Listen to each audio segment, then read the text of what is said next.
Let me very quickly give you a sort of précis. So you're on your way to Freeman's Port, where you believe there is going to be a medical conference. Well, there is going to be a medical conference. It's being hosted by the Orions, and it is described as a trilateral conference.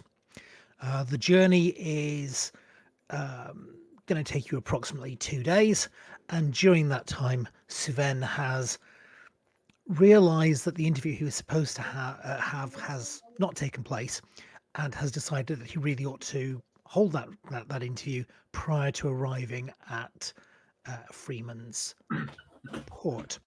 So, at the moment, the Odysseus is in space, and shall we have that interview? So, Craig, would you like to set the scene? It is Suven's office. What is Suven's office like? So this isn't in Suven's office so much because that would seem an unnecessarily Plenary hearing. antagonistic approach. Instead, he has organised for conference room 2 Delta and has booked it out for an interview room and has arranged for a small tray of coffee and other drinks to be prepared by the galley as he finds this sets people at ease. My character is in fact not drinking coffee. She's got a cup of matcha in her hands. The good stuff, the ceremonial grade stuff. Bamboo whisk and everything. Lieutenant Commander Bianchi, do please come in. Yeah.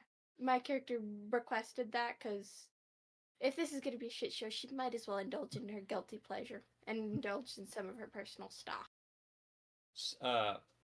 Shran also, if Shran heard about this, he would have quietly approached Suven before the interview and handed him a bottle of Shran's Andorian ale, saying, "If Bianchi needs a stiff drink."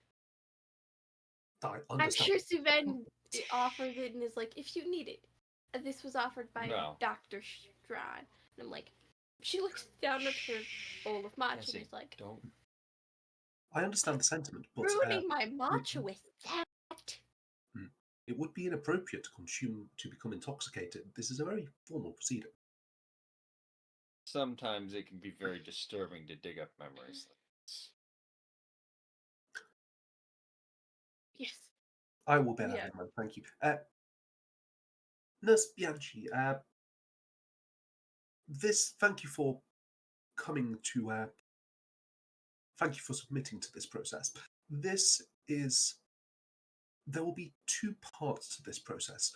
An informal element, which we're currently in the middle of, and then a formal meeting where I will begin recording, and the details of which I will then send to Starfleet Geographics Group for their review.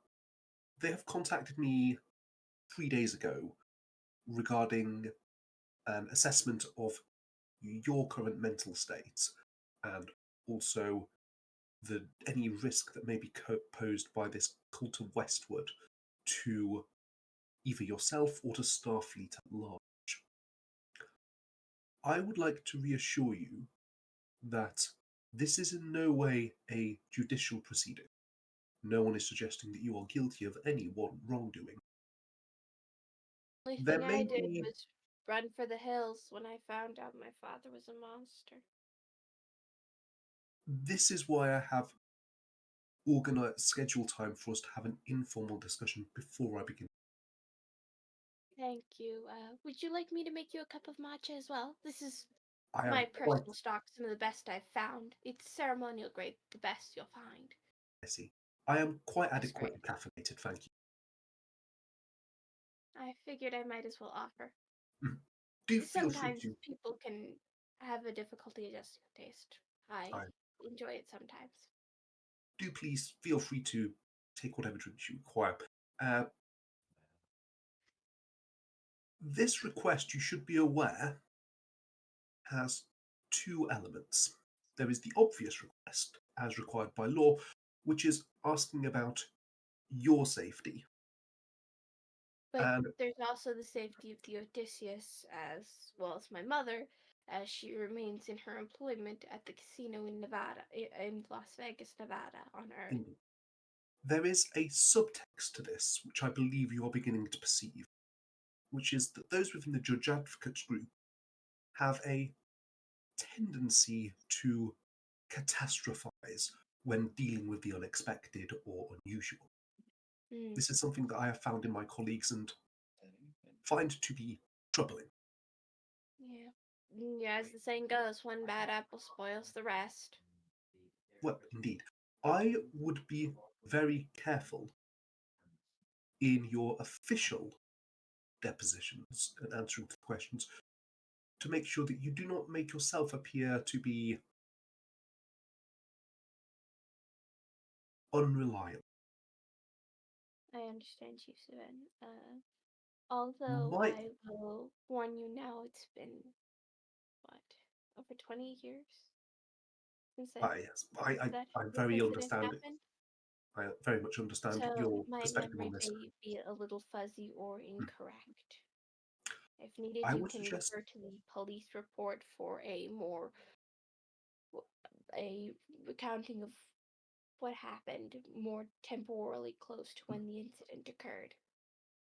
I would suggest I give my full permission for that particular part of my uh, file, to be Prima Bianchi, if I may interject for a moment. item specific.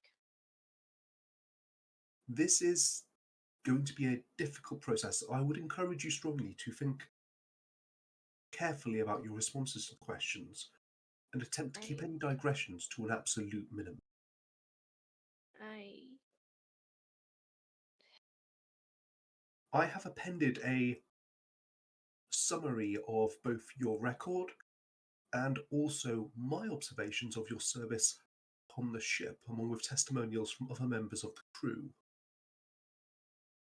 This has been crafted very carefully, if I might say, to make you appear an extremely reliable and exemplary officer. You should feel relieved that I did not mean to make any artifice in this. It is my actual considered and justifiable opinion that you are that exemplary officer. It is my hope that if we provide a unified front, that you are exactly what you appear to be, then we should be able to remove any stain of suspicion from yourself, the ship, or from the rest of the crew very easily. But this may require deft handling of questions. Chief Sven. Hmm. Well, the recording is not going. There are a few things I wish to disclose to you about what my mental state was at that part of my life and following the events. Hmm. I was, before the incident, a fairly standard teenager. I did the dumb shit. I had friends. I stayed out of drugs and drinking. I'm not that stupid. I had good grades. I was considering a career in Starfleet anyways, for everything. And the incident, and after that, my life sort of took on an apathetic quality, I suppose you could describe it as. Just didn't care as much as I used to, because until we left for Nevada, I was the Westwood daughter. I used to be proud of calling myself Jacob Westwood's daughter. And I the only understand this thing I is call myself anymore is Maria Bianchi's daughter. emotionally troubling. Could not be otherwise. And then someone reignite. I was I gone up to the roof of one of the buildings for the hotel the casino my mom worked for at the time. God damn it, was it Bellagio, Circus? I can't remember who. But I had gone up there and sat there looking at the stars, thinking, what the hell do I do now? I must have been 14, 15 when that happened. And they, in a way, gave me a goal to work towards. They may have not done it on purpose, but they gave me a goal. My father may have used his hands to cause harm. I would use mine to heal. I would live in spite of the monster he became. It has I been suppose my spite is as good a experience. reason to live as any. It's been my experience that we are all consequences of the events and upbringings that shape us. Sometimes these events are harmful, sometimes the events are always traumatic, but they do not make you harmful, and they do not make you traumatic. You have the ability to decide what you will do with those inputs. Thank you, Chief Savannah, I suppose. I believe, with the preponderance of the evidence, that you have chosen to be an exemplary member of Starfleet, a I healer wanted to help and people. someone who That's helps. all. Exactly. I just want to I reassure was you. going to start going back to therapy. Just wish to reassure you that Starfleet may be under the opinion that I am in some way a neutral arbiter in this matter. This is not how I see it. You are my client, Kennedy Bianchi. You are my charge. I am not You interested stood in up on the presenting. rank, dude. Thank you. I'm a I am lieutenant not commander. interested in producing an impartial view. I am interested in producing a view that exonerates you. Shall we work together? I suppose so. Let's do this. I will now begin. If you are quite composed, I will begin the recording. And I'm guessing, this is out of character, but I'm guessing the recording is going to start with our names, rank, ID number, ident numbers, Date, time, all date, that stuff. time, purpose of the recording. So all that shit. Steven will start the button and say, "Computer, begin recording. Index at current stardate. Show present. Lieutenant Commander Bianchi, Nurse USS Odysseus, Chief Head nurse. Petty Officer Suven, Chief Communications Officer and JAG Office Representative USS Odyssey." The computer will pipe up and mention that voice authorization is required to confirm identities. And I will give the appropriate. Lieutenant Commander Kennedy Bianchi confirming identity. Chief Petty Officer Suven confirming identity. The computer will announce that those identities have been confirmed. Nurse Bianchi, this is a legal proceeding to ascertain your level of knowledge, understanding, and conception of danger around the actions of Jacob Westwood. I would like you to answer the following 4 questions. We'll begin with my first question. Please could you explain when and how did you become aware of Father Jacob Westwood's activities? I had come home. God, it's been 20 years, but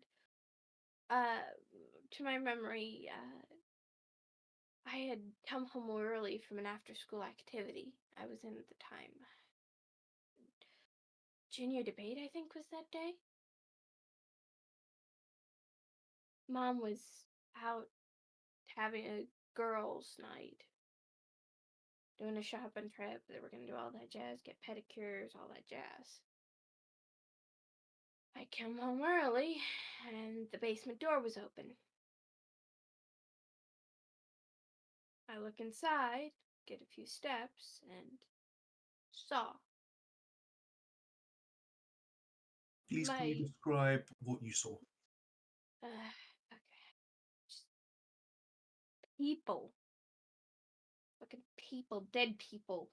And I knew that wasn't supposed to be there, and that wasn't normal, and my brain was screaming at me to run, to get out, to move, to get to safety, to call for help.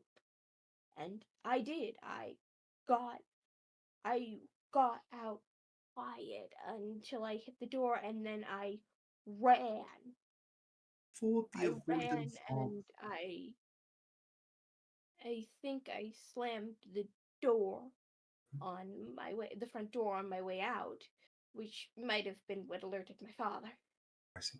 For the avoidance of doubt, how were you, having discovered the bodies, How were you able to link this to your father? How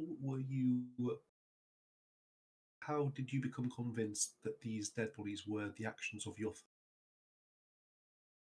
Well, let's see. He was the only person who was allowed in the basement. Me and Mom never went down there, nothing. It was a rule and everything.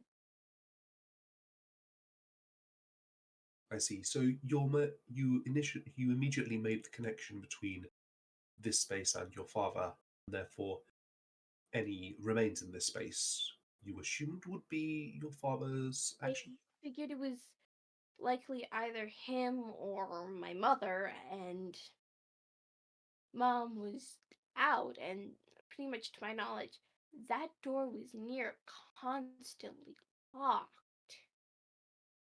And I don't even know why the hell he was down there or what he was doing down there. I didn't even give a care at the time. I just grabbed my communicator and I ran. The nearest safe place I could think of was I went into a local park and got into either a local park or like some local scrubland, I think. And I ran and I got into a safe spot and I called the police and For avoidance of doubt, just to be very certain, I understand that this was part of the testimony at the trial. Did you see your father in the basement with the bodies, or was I this merely a I connection? I didn't see him. I heard him talking. I think he was gloating. I It's been 20 years. I can't remember what he said, but it was something fucking weird. Thank you. Moving on, once you had discovered your father's activities in the basement, please can you explain your decision making process in deciding to report your father to the police authorities? I was fairly certain that murdering people was illegal and that should be reported to the authorities so he couldn't hurt more people. And it was just instinct, you know? To the extent that you are able, would you be able to describe what your motivations were in reporting your father's activities? What aim was foremost in your mind, collect when you I communicated? guess in a way, part of my motivation was making sure that my mother was safe and making sure he couldn't hurt anyone else. The reason I ran from the house and hid was so that he wouldn't find me to keep my own life safe. Had you previously felt under threat from? No, you ever heard of Ted Bundy? I read details of Mr. Bundy as part of my initial studies in human criminology after I left the university at Vulcan, but I am not Yeah, the familiar in VSA. depth with Yeah, his crime. yeah.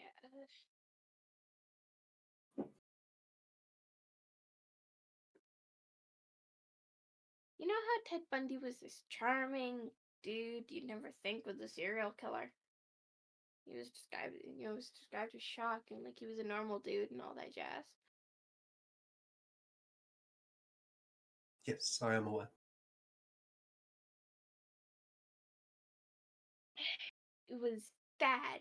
I guess he maybe put up a good enough facade around me and my mom that we never noticed anything. It was just, I think he owned the house well before he married my mom. And it was just a normal relationship rule for them. Don't go in the basement. After you had contacted the authorities, and there had been the trial and incarceration of Jacob Westwood, were you aware of any acquaintance of your father or mutual friend between father and mother, or acquaintance of yourself who knew your father, who expressed a continued interest in you after that trial and incarceration? Was there anyone who knew you and knew your father who tried to keep in contact after those events? The parents of some of the couple of friends that didn't kind of just ghost me after everything came out. Uh, my mom's divorce lawyer. I think Dad knew her from work or something. Couple of But you know those family friends that have just been family friends so long and like they've been in your life so long you consider them family. indeed, Couple of those, but nothing that stands out. Nothing that was overly concerned with the trial. They were more concerned with me and my mom and how we were doing and helping us than Dad. They kind of unilaterally put up a fuck that guy front, mhm. I guess you could call it. during your during your entrance into Starfleet, you underwent a security screening and disclosed the uh, following associates and connections. Could you just confirm for me that the people you're describing are on that list? And Suven will just show you the list of kind of declared people who know you from your security. Yeah, they're all on that list. Plus, if one or two she probably forgot Mm. when she was recounting it now, when she was doing her paperwork, freshly 19, she did it. Mm. So, with regards to the current revelation of the existence of the cult of Westwood and its members' apparent interest in you, do you still feel safe to undertake your duties in Starfleet and upon this ship in? Starfleet, Starfleet, and the Odysseus are my home. I'm not leaving. Not unless Starfleet tells me I have to. I feel safe here. No one cared even after I told them everything. Or at least the bare bones everything. They stood by and were loyal. They cared. They were more concerned about me than my father and the cult, in a way. I mean, the cult was the problem at the time, but There's a communicator ping at this point. I believe that would be an appropriate point to bring these proceedings to an end. Uh, the, thank you, Security Stephen. reports from the ship's security personnel written by Lieutenant Lincoln Rivera and various appraisals from members of the medical and operational teams pursuant to this file. I am declaring this interview at an end at stardate and time, finishing thing, and then closes it. Dr. Valencia to Suvan. Will Commander Kennedy be available anytime shortly? I needed to join the away team. We have just finished. Ah, fabulous. I'm heading down to the shuttle bay now. Can you make her available? No, Thank you, Commander. Thank you, Commander Bianchi. I will be finishing up paperwork matters here. I will send you a copy in duplicate of my findings to Star Trek to Starfleet, but you will find that I have essentially made the determination from the ship's security point of view, from ship security and the Jack officer's point of view, that you pose no exacerbating threat, and have recommended that no investigation be opened. This particular meeting room doesn't have any Okay. windows, so you don't see this, but you feel the ship dropping out of warp. my character just kind of knocks the last of her matcha out and says, Chief Susan, could you do me a favor? Of Could course. you make sure that this stuff gets washed properly and returned to my quarters, please? I will ask a crewman to deal with that. Thank you. Tell him to be careful with the bamboo whisk. If you're not careful, those can break real easy. I will understand. I will ensure that a fellow Vulcan looks at it. We are diligent. Thank you. And she just kind of does the speed walk of Ivan Vorpatro.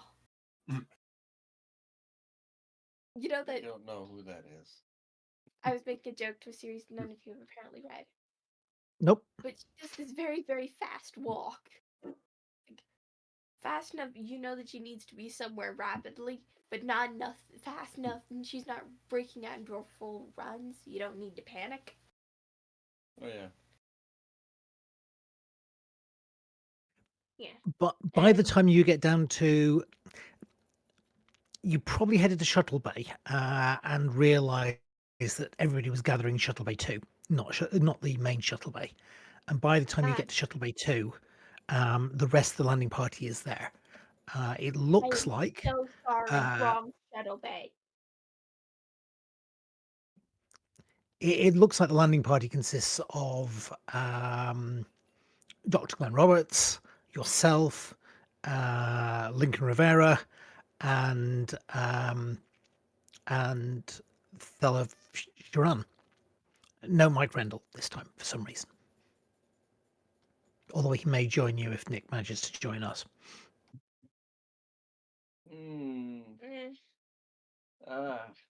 Yes, he was busy. I'm guessing Emrez, the shuttle pilot, is there as well. Yeah. Yeah.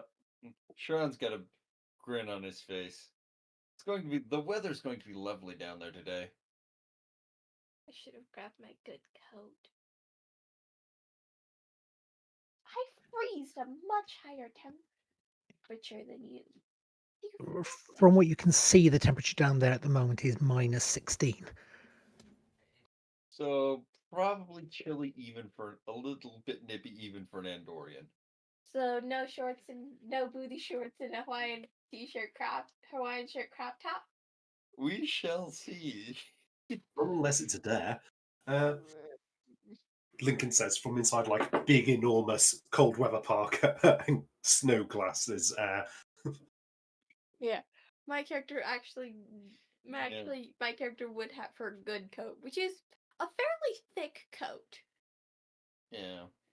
Nevada gets cold at night and during the winter. Yeah. So, it is a little nippier than Shran likes it.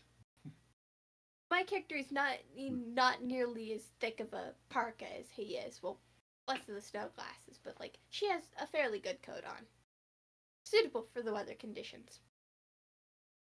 Well, now, guys, as I'm your security officer, are we all packed? Yeah, I've got my thermals on. Yeah. we're not going into danger, Rivera, or at the very least, not danger that's open. This is probably going to be cloak and dagger stuff, puppy. Of course it's cloak and dagger. That's why I only bought 4 phasers. You see the blink of damn it, I called him puppy again. Hey, Rivera, just so you know, I am fully aware of the gravity of the situation. I brought my nice blade. And I brought a bunch of fun hypos. I'm sure they will be very delighted to have your nice ceremonial blade. Remember, that one's important when we get into meetings. Yeah. You want some hemlock? You're extremely culturally appropriate and required to wear sharp objects. Yes. And the fact that it is sharp and I can kill somebody with it is completely coincidental. Yes. Yeah. My character offers. I have what is in a hypo distilled hemlock, pretty much. Oh, a mild version. I can give someone mild poisoning. Well, excellent. And You're food aware that we poisoning, have too. mild phasers. They're just stun versions. Yeah. They deserve Freeman's it. Port, by the way, looks to be a fairly interesting planet if you're going down to it. It is pretty cold, mainly because of the amount of ash in the atmosphere, which is blocking sunlight and allowing it to get pretty cold down there. So it's in the middle of not a nuclear winter, but a volcanic winter. Lots and lots of volcanoes, lots of hills. As we start to load onto the shuttle, I'm going to look across at Sean and go, so, side bet, you know how Robert's been going on about his love of winter sports recently? Uh-huh. What do you reckon? Good bottle of Andorian moonshine? I reckon... He Ooh, what are we falls. going to go for? This is at the point Kennedy leans over and goes, he falls flat on his face. Ooh, the ladies in free falls flat on his face. I think I'm going to have that he manages Or to... some sort of, he falls on either his face or his ass. Cool, so the lady is going for he falls down immediately. I'm going to go for Not overconfident immediately, disaster. but at some point he falls down spectacularly. Yeah. I'm going to go for overconfident disaster. He turns out to be really good, but somehow manages to lose track of where he is and falls over a cliff. What are you in for, Sean? I'm putting my money on hypothermia. So Good what did you call. say, Sean? Your expectations are extremely high, aren't they? It's not that cold down there. My character says that It's her actually pretty. It's relatively pleasant. yeah. I My mean, character has if you were born at a reasonable temperature. yeah. My character says that my character's particular bet in the pool for if she wins is she'll make you a piece of clothing or an outfit to a degree of the complexity of the piece you desire. No favors required, no charges except for maybe materials if she's using something really expensive or finicky to get. That sounds like a good wager for me. Mm. I'm wagering my Have third I bottle of sailed? Andorian moonshine. I hope there's hey, Rivera, you want to go see if there's any good fabric or anything? No, we'll save that for when I win. You want to see the botanical gardens at least? I hope they have some. Botanical gardens would be amazing. You reckon they got one of those geodomes? Ooh, I hope so. Those are such old technology now. They're always brilliant to see. Eh. Dude, I took a lot of medical technology classes for the historical stuff. Considering how many times, like, the Enterprise has gotten knocked around in the time-space continuum, I'm sure they just make up those study up reports. on the older stuff. I mean, I'm sure they just make up those reports. Like, they get up to such crazy stuff. Like, none of that stuff's real. Yeah, but They they don't don't wanna- ship. They don't They want to. really trouble spot. They go into the heavy trouble spots compared to the Odysseus. They make up the most bizarre stories they can, just so that nobody will ask them what really happened. This is the thing. I've got a mate in Starfleet Communications. She says they said they met Zeus. Like Zeus, the old Earth god. Come on! Who's writing this rubbish? Really egotistical idiot who thought he was Zeus. Yeah, like, And, like, had some, like, janky psychic powers. I reckon the entire Enterprise just got lost. They had some embarrassing engine thing, and they're like, oh no, we need a report. So, Zeus. Yeah. I bet they've got the ensigns on. Vulcan for their first officer. I don't think he'd lie like that. You never know with Vulcans. Vulcans Got hidden depths, haven't they? Hey, you want to see if how much money we can make the house lose, and if they've got any casinos? Dr. Valencia is trying to herd you into the shuttle by this point. Well, Right, yeah. come on. I thought we were already in the shuttle. I thought we were already in the shuttle by this point, so they're kind of heading down. Walking and talking. Hey, Emrez is sat in the pilot seat waiting for you. plenty of fun tricks the casinos use. You want to see how much money we can make them lose? Sounds good. I'm going to head up to MRes and go, all ready to go? And need any help from me? Not really. You can sit in the co-pilot seat if you like. Excellent. There's always more leg room. No, Rivera, no. Tron, you get the co-pilot seat. I haven't crashed anything yet. You have a better piloting skill than this dumbass of a puppy. Yeah, but we're on the way to a medical conference. You might need to read papers and stuff. MRes, when you're ready. And he hasn't. Sorry, and he hasn't said any objection to the nickname. And 2, I've met puppies. Earth, Terran, dog, puppies. Calling Rivera puppies an insult to the puppies. Kind of cute. Hey, I though. heard that.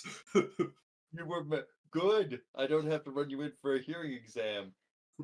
Kind of cute though, in that puppyish way, you know? All tilted head, confusion. It's kind of cute. Emrez is very good at tuning all this Lord. out as she pilots down. I'm closing the internal door now. Your insults are affecting our pilot. No, Tron got the co-pilot seat. It suddenly gets very dark as you dip beneath the sort of layer of volcanic ash in the atmosphere. You probably could ski down here, but it'd be kind of like skiing at night. The whole planet is pretty dark. There are mountains. There is snow, so yeah, you could definitely ski, but it's probably not the ideal climate for it. I'm feeling confident about my skis and falls off a cliff bear. Skis and falls in general. I put my money on hypothermia. So what are you putting in the pool? You fly over a fairly large city and then settle down at what looks to be a resort just outside the city. There is a nice landing pad for the shuttles. There is an enclosed corridor, glass corridor, leading up to the landing pads. So your trek through the cold is only about a couple of meters. It's still a couple of meters at -14, so not pleasant, but it's not Hey a long Declan, walk. this is an out of character question. How long's this conference supposed to be? A full week. Are we going back up to the Odysseus when it's time to go to bed, or are we sleeping here? That's entirely up to you. Having said that the conference is a week long, you're actually arriving on day 2, so the conference is already ongoing. Okay. Reasonably late. Okay. But yeah, Stan steps out of the shuttle and takes a nice, appreciative, deep breath. Hello, Snow. I thought I'd seen the last issue for a while. Last time I did survival training. Oh, be nice, Bianchi. It's not that cold. There's a gentleman waiting for you just inside the sort You of know, covered that corridor. that like things. Sorry, I'm what was hoping that? there's a gentleman waiting for you just inside the covered corridor. I'm hoping that his picture has appeared on screen. Okay. Has It's like it? the Hulk. You must Oh, be he's the only- definitely not Vulcan. He's Orion. He should be green. I'm hoping he's green. Yeah, He is green. I see the in orbit Freeman's port. I don't see a person. Oh, let me just remove him and re-add him.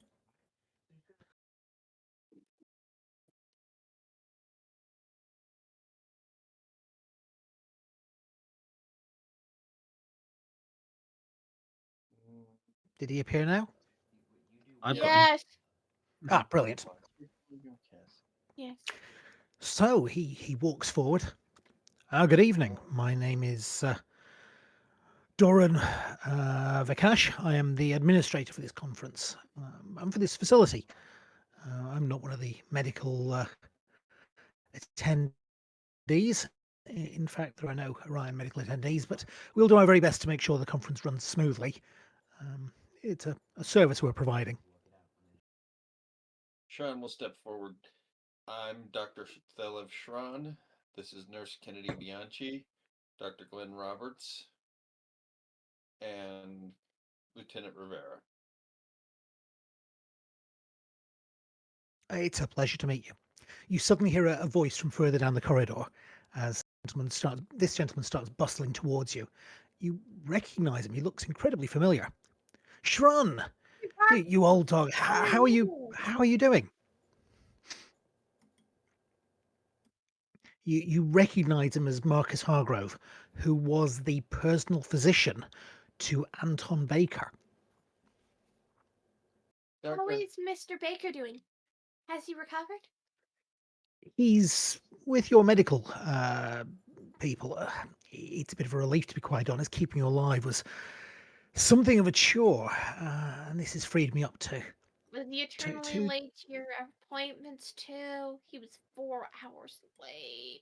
At least I could sit in my office and do paperwork. yes. Well, I'm catching up on a little bit of research. I'm here as an expert and one of the keynote speakers. Um, so that should be interesting. I'm giving a speech on genetic medicine. That could be interesting. What have you been aside from keeping Mr. Baker alive? There is a sudden flurry of activity behind you. Sorry, further down the corridor, and a gentleman comes bustling up. Marcus, who are these people? Friends. You have arrived just in time for the murder, I would think. Unless you're to be murdered, in which case it's most unfortunate. But the moment has been prepared for. I am the detective extraordinaire, and I am prepared to investigate it. And My character immediately begins trying not to laugh. and that's You can probably see a good time to have the title sequence. her poker face is being tested.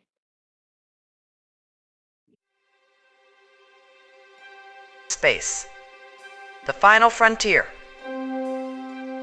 These are the voyages of the hospital ship Odysseus. Her mission: to heal the wounded, to aid the vulnerable, and to uphold the ideals of the Federation. On the borders of Federation space, in regions fraught with danger and opportunity, she boldly ventures to kindle hope on strange new worlds.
Cool. Okay, traditionally I have been starting the games pretty early with a log from one of the characters, but this time I'm going to give a diary entry from an NPC, and this should be in a French accent, but my French accent is probably legally infringing. I would expect to be sued by a Frenchman if I tried it, so I am Would you going like me to. to read this in a French accent? Do you want to read it for me in a French accent? I can I will read it in a French accent. I do it I for will the share it with people. When we are doing French history, I do all the French people in a funny accent so they remember it better. Let me share it with you. You were a history teacher, Craig. Yeah. But it helps them remember what nationality the president of France is if I do it in intrigue or his accent. All French people. Last time I tried a French accent, someone threw dice at me. I I do Russian pretty good. I accidentally will slip into an accent unintentionally sometimes, and Daddy gets annoyed with me every time it happens. Craig, have I just managed to successfully share it with you? Ah oui, certainement. Ceci the diary de S1E08. Ah, mon ami, what an intriguing gathering we find ourselves in.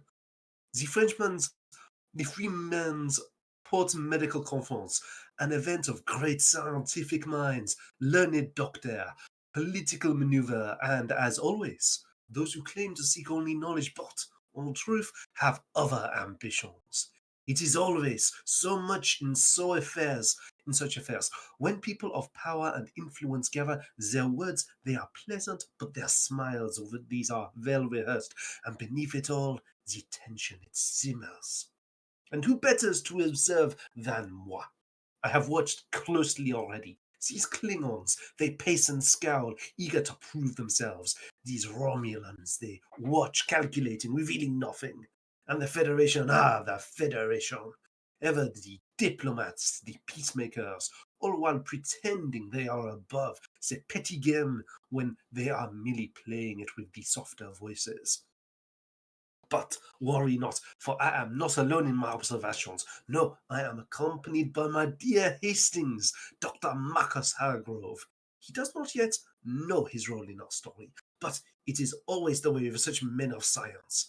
A fair doctor, yes, brilliant even, but in the ways of intrigue, no, the little grey cells are not so attuned to the art of deduction in his brain. Always it falls to moi to see what the others do not, to connect the threads where others see only the frayed edges. And so, as always, I shall guide him, explain to him, lead him through the mysteries, as one leads a child through the pages of a great novel. For these mysteries will unfold, that much is clear to me. I feel it in my bones, in the air itself. There has been no crime, not yet, but sacre bleu! How could there not be? These people hold too many secrets. The stakes are too high. And where there are the secrets, where there are the stakes, mon Dieu, there is I. There is always a crime waiting to be discovered. It has not happened yet, no, but it will. Of this I have no doubt. And when it does, who will be there to uncover the truth, to solve the puzzle, to see justice done? Why, bien sûr, but of course moi, le détective extraordinaire. Egotistical. That's brilliant. That's awesome. So he's I getting ju- a I ju- combination of some of the worst traits of Sherlock Holmes and fuck you, I just had Hercule Poirot in my vision. All the little brain cells they're not working. So, this gentleman with the waxed moustache and the impeccable suit is stood directly behind your I don't know if friend's the right term, but behind Dr. Marcus. The second this guy kind of approaches and starts talking, Lincoln is just going to take one half step so that he is between this clearly unstable individual and his principals. He's not going to say anything, but he's just interposing himself. And there is a Kennedy places his shoulder on his hand. Calm down, puppy. He ain't pulled the phaser or knife yet. I know, that's why I haven't either. I did not introduce myself. Seymour Elthus. I am a detective.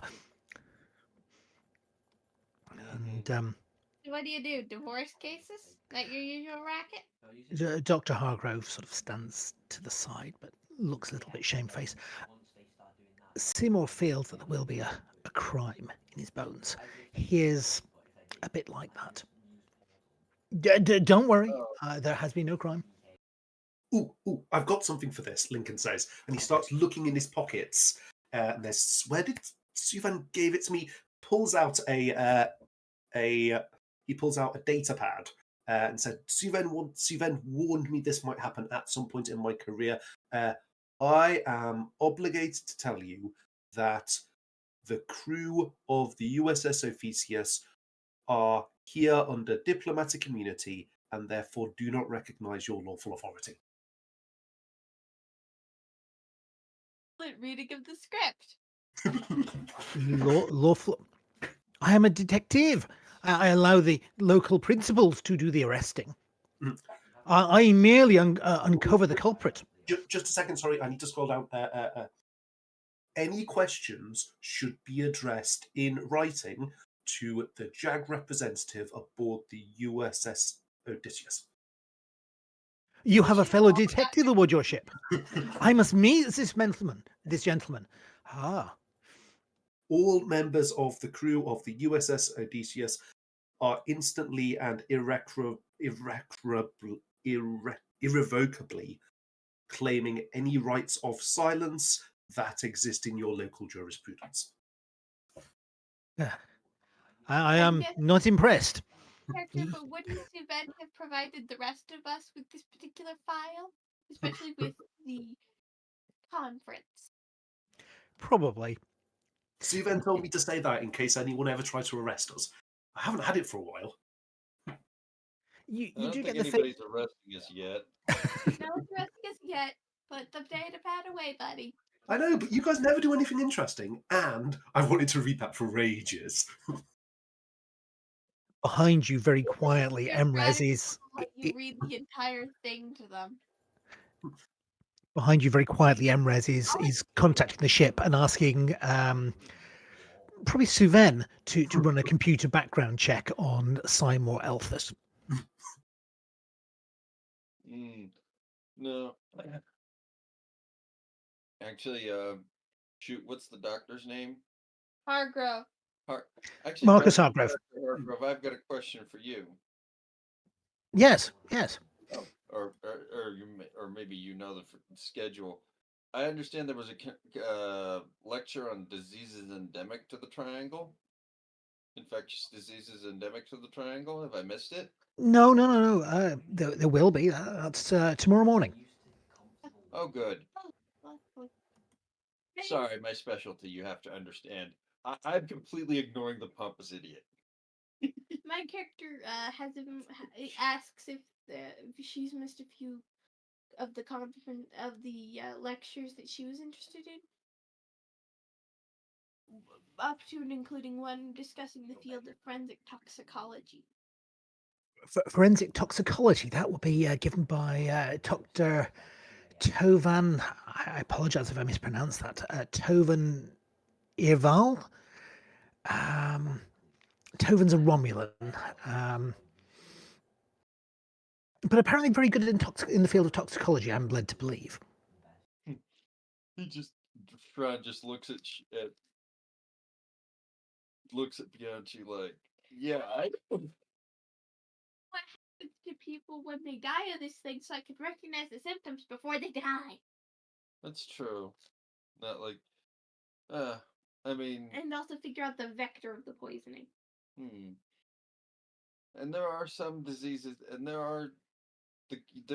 you see the I think you probably see mostly the same disease you see anywhere else, but I'm sure but there's never been a world that didn't spawn something new infectious nastiness. My character is also interested, and there's probably at least one or two on some specific fields of parts of nursing that she's interested in, like one or two. Okay. Anyway. Probably like an open discussion at least, like. Yeah, no. Yeah. Sharon will be, walking down the corridor and chatting with the doctor as he's going. Yeah, my character has, if it's not past the time to sign up for it, signed up for a sort of roundtable discussion with a number of other nurses from, Romulans, Klingons, all that jazz. Romulans have nurses. I mean, Klingons have nurses. They have a full medical profession, so I would think so. But yeah, is in bloodletting, I imagine. Yeah, but a sort of roundtable discussion between people who are interested and signed up before all the seats were filled for the roundtable discussion. It's a relatively small conference. There's about 80 people here, invited by the Orions. 80 guests, plus various Orion staff. Okay. She leans back. My character pauses a step to get in line. Pauses a moment to get in line with Rivera and leans over when she's got when she receives once she knows how many people are here. She leans over and says, "No, you can't keep an eye on every single one of them." I know, that's why I'm going to stick really close to you guys while you're out and about. Okay, she raised her voice. Okay, everybody, buddy system. Why bother? Don't you know? Never split the party. I'm sure there would be more than one party.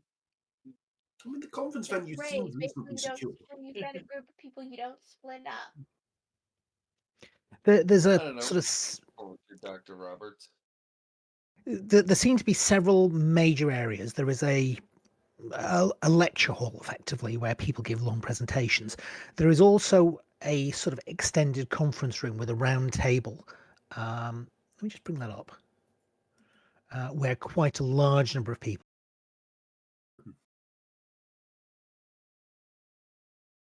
Yeah. I see darkness. You see darkness. I don't have a token that gives me. I'm blind. I'm blind. Hey, do people see it now? I can now see it. Yeah. Yep. You do realize you've got one threat. One threat. Yeah, I should increase that. Just saying. I enjoy the misery. I feel like the Hercule Poirot guy is worth a threat just all by himself. I have 5 players. So no, I've got 4 players. So 8 threat. Let's start. He definitely seems to believe that there will be a murder.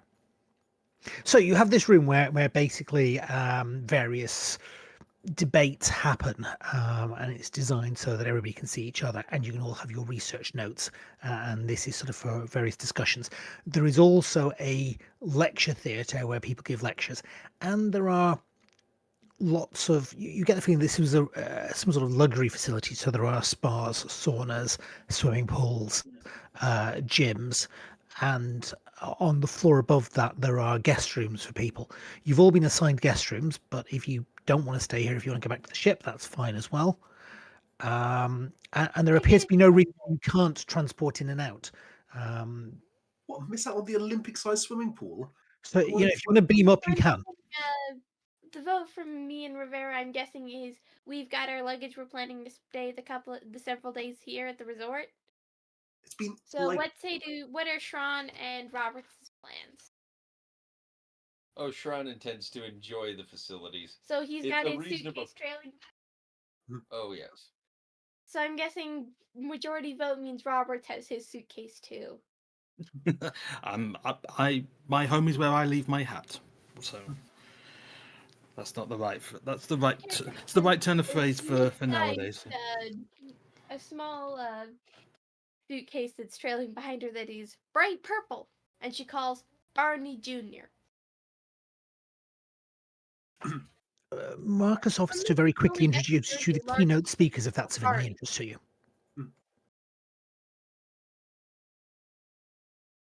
Yeah. Sorry. Let me very quickly. Yeah, my character invites Rivera to join her for the forensic toxicology lecture. That's all right. You're good. My plan is, while you guys are doing the scientific medical things, those are quite secure locations. Have your communicator on you. If you need to, you've got the emergency call button, and I will get in there right away. But I found there's a nice little central reception place that has apparently reasonable coffee. I'm just going to be hanging around there. And then if you need me, give me a call. Remember to check in with me every time you finish some sort of formal conference, just so I know you're still alive and I don't need to go looking for you. And then, ideally, whenever you guys clock off, I can get to go to the swimming pool. So I'd like you to, be aware of my time as well, please. My character offers to go with you to the spa. Yes. Spa. We all need to go Yeah. spa tripping. Character and Rivera are going to be getting along, are going to become great friends by the end of the campaign. Like I have been doing 1,000 lengths of the small pool in the ship, and it's been driving me nuts. I really want to stretch out in a proper Olympic swimming pool. Mm. If you go swimming now, you will miss the speech by Dr. Mavek. I assume you guys want to have Dr. Mavek's speech?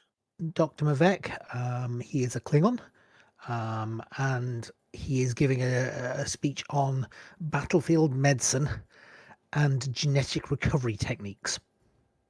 Ooh. Well, have fun at your geeky medical thing. Give me a shout if there's any problems.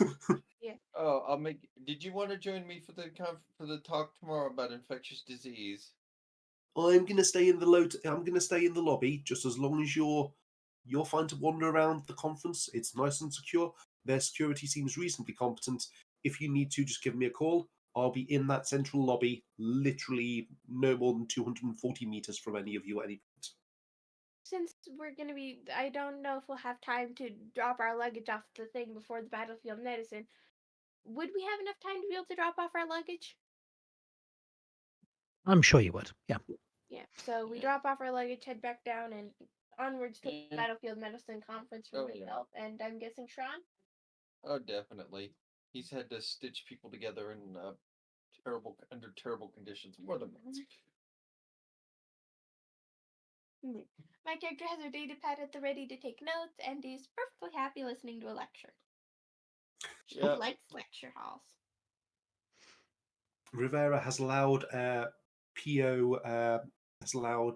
Officer Kennedy from his security details to bounce off on him various romantic novels that apparently he just has to try. Wait, you have a petty officer in your security team named Kennedy. Let me just check. What is her name? She I think you do, yeah. Yeah. Pretty sure you do. USS Like their last name is Kennedy. Yeah. That's two people. We have a sharing lot of Kennedys on this ship. Yeah. one P.O. person named. Veronica Kennedy. Don't worry, it's probably not her real name. It's sort of When like you Smith. roll It's against a fairly somebody, common. Tell me if any of them are any good. Yep, will do. P.O. Kennedy says that the ones about spies are very unrealistic, but considering all her file is redacted, I've got no idea what she's basing that on. Oh, she's one of those. Black. Is she former Black Ops or some shit? Who cares? Not our problem. Yeah, it's his problem. Oh, you're welcome to join in. You're welcome to join in the team pool about what is the truth behind Kennedy's mysterious past. The options after the battlefield medicine lecture. Yep, sure. And am I allowed to put favors on multiple options? Oh, absolutely. You've just got to put into the bet. My current favourite, I've got quite a few shares in time traveling something. Put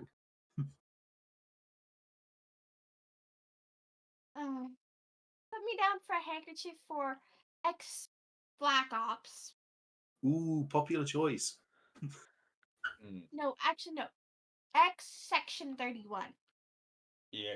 What's that? I don't know anything.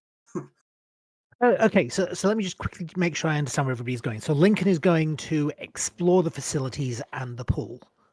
No, while these guys are in their lectures, Lincoln He's has sitting found outside with a romance novel. a central-ish location that he can cover all of the various delegate spaces for.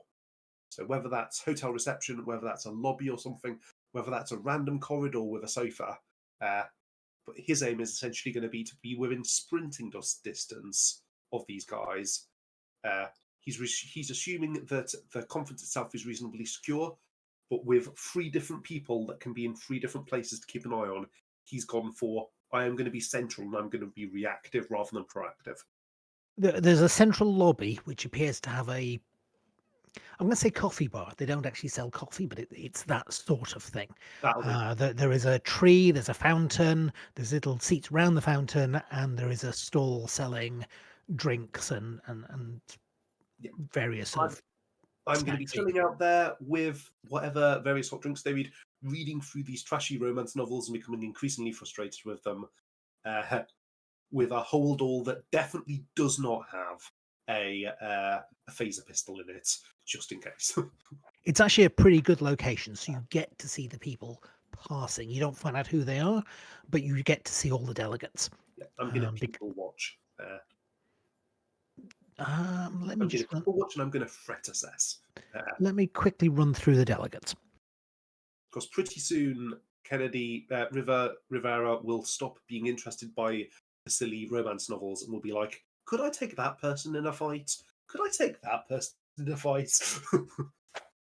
Right before we even got here, Rivera was taken aside by Kennedy and said, please do not cause a diplomatic incident by attempting to fight someone unprovoked. If they take a swing at you first, that's fair game." That's okay. Would I'm agree. perfectly well house trained. Those are the 3 Federation keynote speakers. Mhm. You don't find out who they are, but you get to see them. You spot them chatting, you spot them picking up coffee at various points. Yeah, if there's enough time, my character will wander over to the coffee bar and see if they have matcha or some Cool. sort of sweet tea, Southern These style. are the funnily 2 enough. Klingon keynote speakers.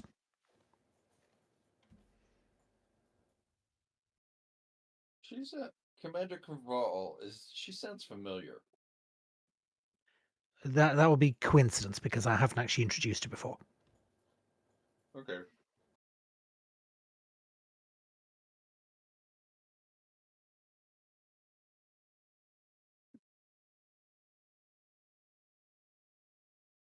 If you guys have coffee orders, then as part of my patrols, you can just call them into me and I'll bring them to you. My character comes in for, can you do me a favor, give me a sweet iced tea, Southern style? And she pauses and provides a translation of what Southern style sweet tea means, especially when that phrase comes from Earth. Yeah. That We'll means see. really We'll see how heavy close on they the got. sugar. We'll see how close they get with whatever that is. Yep. Cool. There is only one Romulan keynote On the speaker, sugar, on the sweetener, which please. is this gentleman, but you do spot this Romulan wandering around that looks very, very familiar. Was she the sub-commander who was in charge of the medical ship? She was the sub-commander who turned up, insisting that she was going to give assistance when there was a viral outbreak on the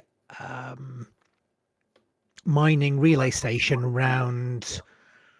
I can't remember the name of the planet offhand. Give me 30 seconds. Sue then put her on hold.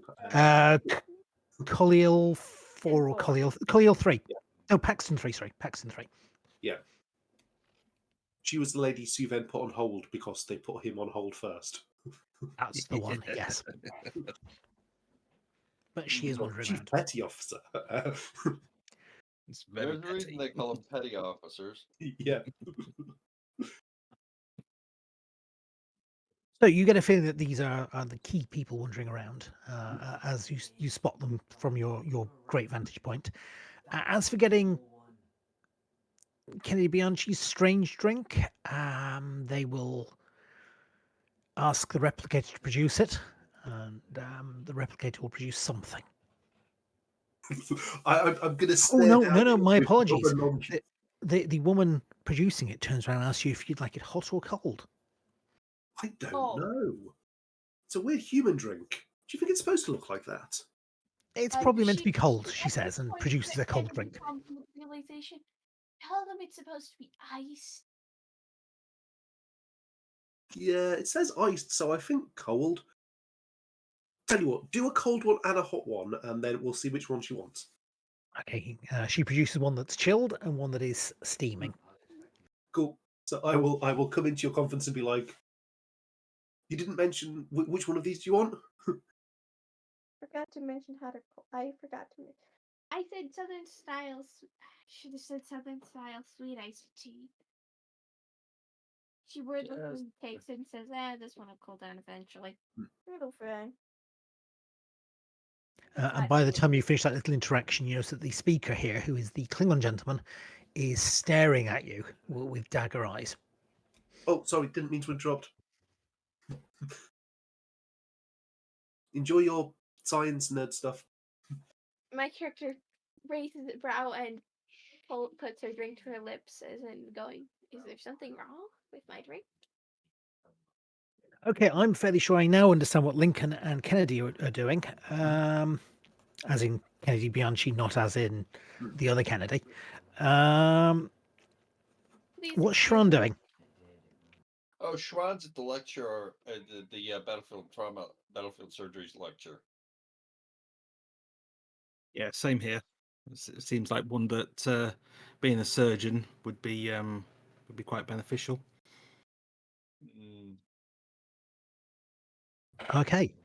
Well, unless whilst... there is another bit more specialised one for surgery going on at that time. I'm sure there will be at some point, but there are only really 2 major lecture theatres. Okay. And to be quite honest, if it's not been given by one of the keynote speakers, it's probably not worth attending. Okay. So, back in the central atrium area, Emrez wanders over to Lincoln. Sir. Ensign Emrez, come and take a seat. Take a load off. Real trashy Can romance I show you something? You notice that she has ice in her fur. Absolutely. Yeah, I don't know if you've ever had a long-haired dog, but ice really does get stuck in fur. Absolutely. You've been outside? Yes, out of curiosity, and to check the shuttle was okay. All good? I don't know. Ooh. Can you come? Absolutely. Do I need So to? she do I need to put my suitcase? Oh no, who am I calling? I'm taking it anyway. I'd probably put your parka on. Oh, this is a chance for you to actually wear the Star Trek II parka things that they seem to have. Yep. The ones which they only use on the Genesis cave. You have no idea what I'm talking about. Our Genesis cave parkas. It's like they only wear warm weather clothes for that one cave. Yeah. Anyway, she leads you back onto the the pad where the shuttle is docked, which is a fairly rectangular pad. Wanders past the shuttle and points down to the snow, maybe 30 feet beneath you. Is that what I think it is? Can I take a look over? Do I spot anything that might be concerning? It's hard to tell with the snow settling around it, but it could well be a body. Oh. Well, if not, it's a very suspiciously shaped boulder, isn't it? Yes. Or someone's trying to play a practical joke.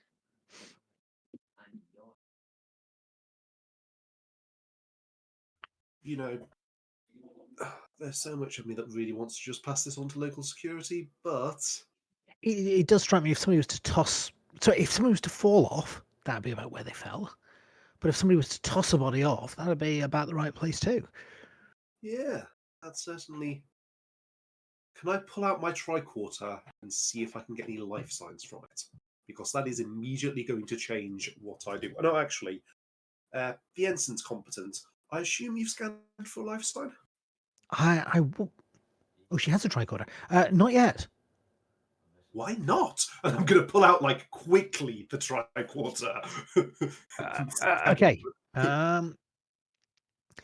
Scanning for life signs is going to be relatively easy, I would have thought.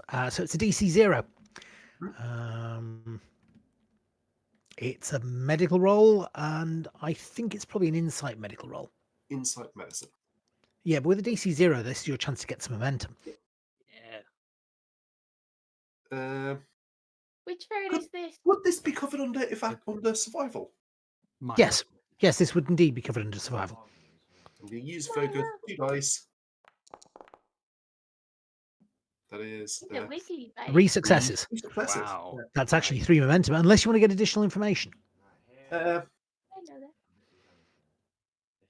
You could go for 2 momentum and some additional information. Yeah, could I get some additional information in terms of like if the person's alive, they're still alive, even in a bad way, then that's going to immediately change what I do. Otherwise, it might be good to kind of know from the body heat how long we think they've been lying there. Oh, that's useful. They've been lying there. Well, first of all, there are no life signs, Okay. and rigor mortis is setting in. You would guess they've been there maybe 2 hours, Ah, which would suggest they fell from this. Pushed, dropped. That they left this landing pad maybe half an hour before you arrived. is ours the only shuttle at this landing pad? Yes. Oh, this is going to complicate things. I really wanted to get into that pool too. Well, if you stay here, I'll go tell reception that they've got a dead body. Cool. And it's just coming up to 9 o'clock. You have a dead body. This is probably a good time to call a break. Hmm? So, obviously, it's not 9 o'clock in other parts of the world, but here it's 9 o'clock. So, I will. What? 10 minutes? If Lincoln does not get into that pool, he is going to flip. Like, You're here for a week. You're going to get a chance. Right. Let's call a break. Has it vanished? yeah. Cool. Okay, so there has, well, I don't know if there's been a murder, but there's a body. Just for the funnies, I would like to walk up to the reception and be like, "Hello there, I'd like to report a body."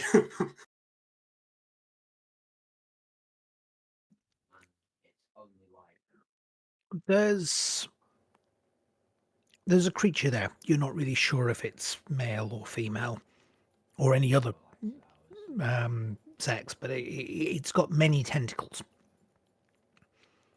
A body? A deceased one.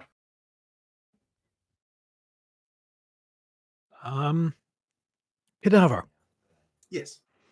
And as this isn't our jurisdiction, apparently, I thought you might be interested in that, and then I could make it not my problem. Ah, well, it's interesting you mentioned this. You may be the third or fourth person to report the cadaver. Is this the one that Dr. Torvan is going to be using for his presentation? The cadaver that he's going to dissect on stage. Oh, I don't know. Whereabouts is that one? Is it underneath shuttle pad A12? Sorry? Is it underneath shuttle pad A12? No. Oh, well, then I regret to inform you that you have 2 dead bodies.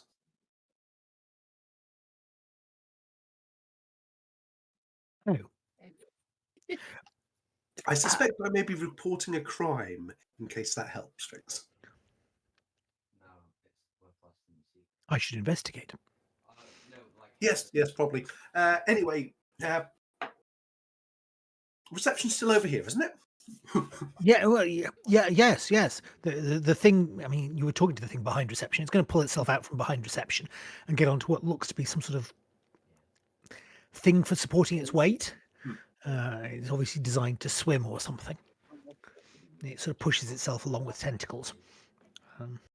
And then I am going to send a code on the messenger so that your communication devices will all, like, unobtrusively vibrate with the message that says, "Can you make your excuses and come back and check in with me?"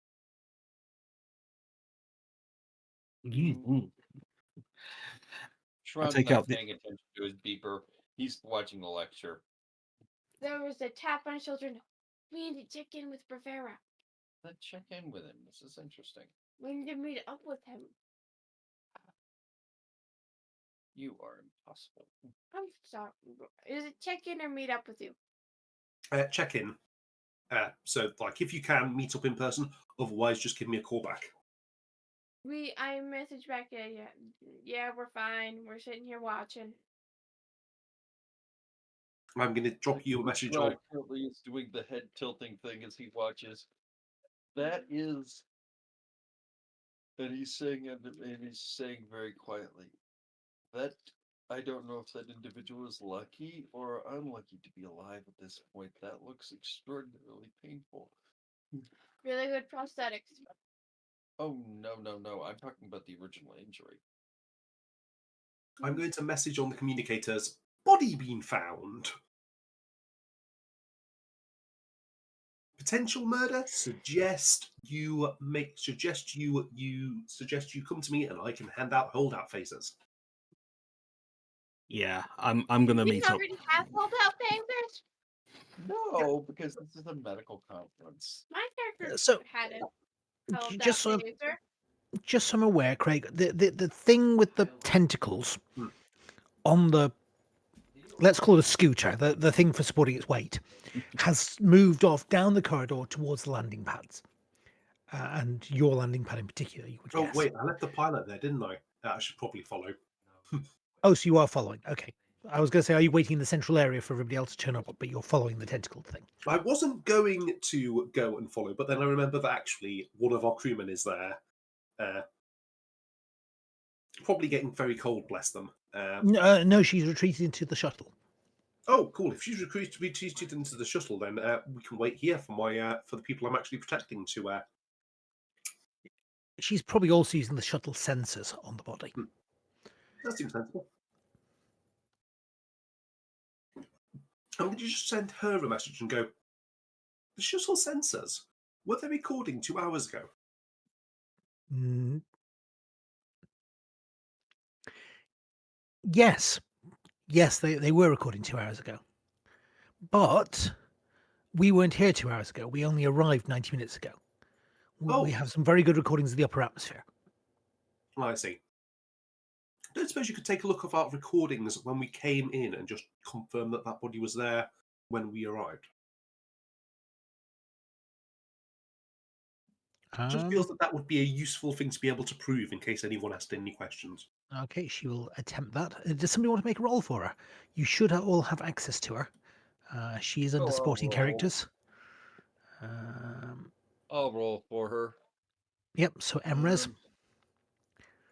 Let me see now. Supporting, not the playership. It's PC3 Yes. supporting under support staff. Emres the shuttle pilot. Okay, yeah.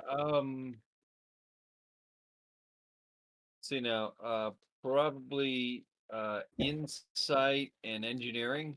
That makes or perfect insight sense. and science. And she will get a support role from the shuttle. So let me find shuttles. Okay. Shuttlecraft. That's going to be sensors and medicine, I would think.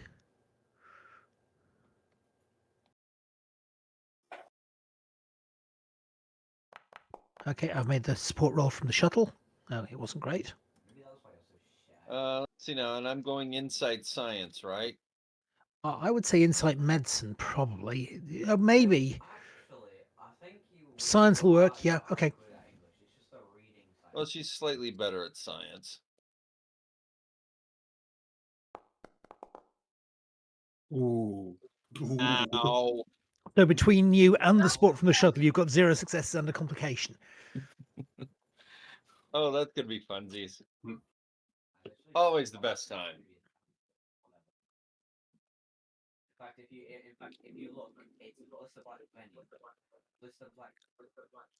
So we can't confirm the body was there.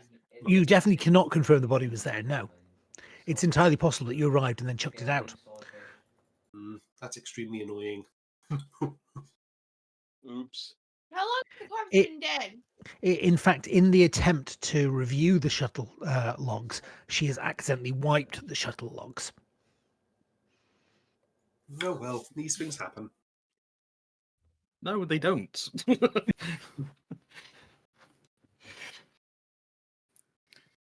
I All should have fingers paid on thumbs. more attention in engineering courses.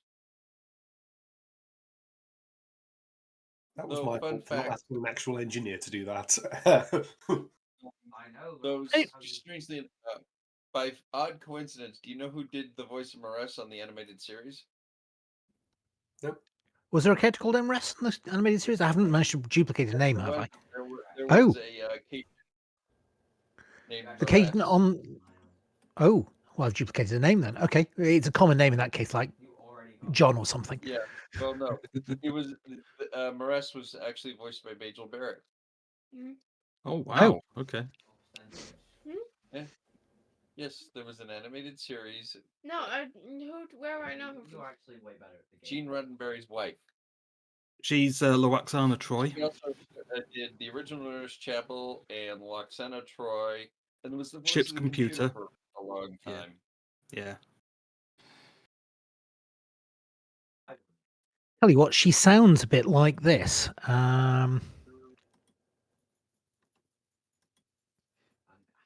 Affirmative. Just like that.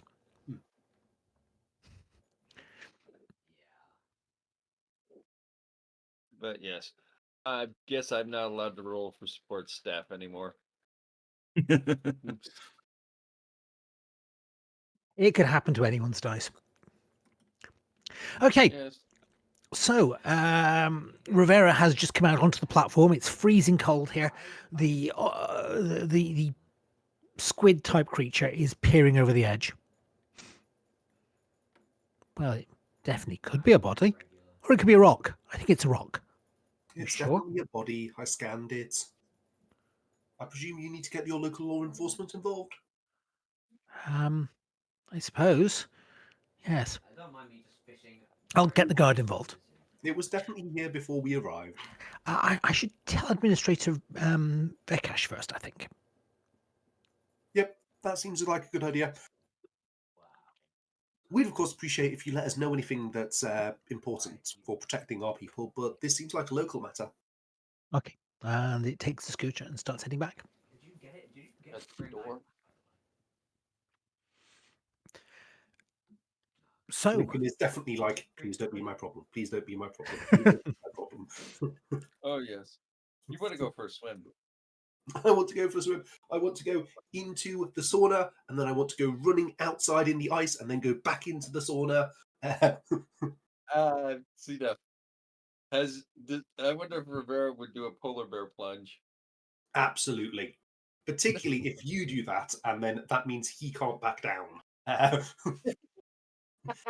Brian would totally do it, mainly because he's not bothered by the cold so much. Yep. My character's recording Rivera do this.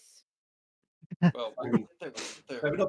Lincoln Rivera is very impressive in the swimsuit, so but first of all, you're going to get back from the shuttle bay. When you get back from the shuttle bay, you see Seymour Elthis running. No, he doesn't run.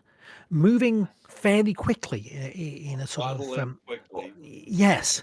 The little grey cells told me there would be a crime. Now, I'm just going to stop you there. I need you to go look up the word jurisdiction and then go away. Pardon? Jurisdiction. I do not recognise yours, and I'm not interested. Bye. But I am not here to enforce the law. I'm here to find the criminals. Now, tell me, have you got an alibi? Ooh, I had this one. Excuse me, hang on, got it. There we go. I am invoking any right to silence that exists on this planet. I do not recognise your authority. I have diplomatic immunity. I don't think you do have diplomatic immunity. I might be wrong. I'm just reading the thing that Suven gave me. I maybe did not listen closely enough to what I was supposed to read when. But besides, I'm just going to ask a few questions. So, Ask away. You found the body. do we know who the deceased is yet? As he's asking questions, I'm going to walk away from him and go sip my cup of tea. Which has got stone cold by this point. Yeah. Ask away. I'm not going to answer, but ask away. It's turned into an iced tea.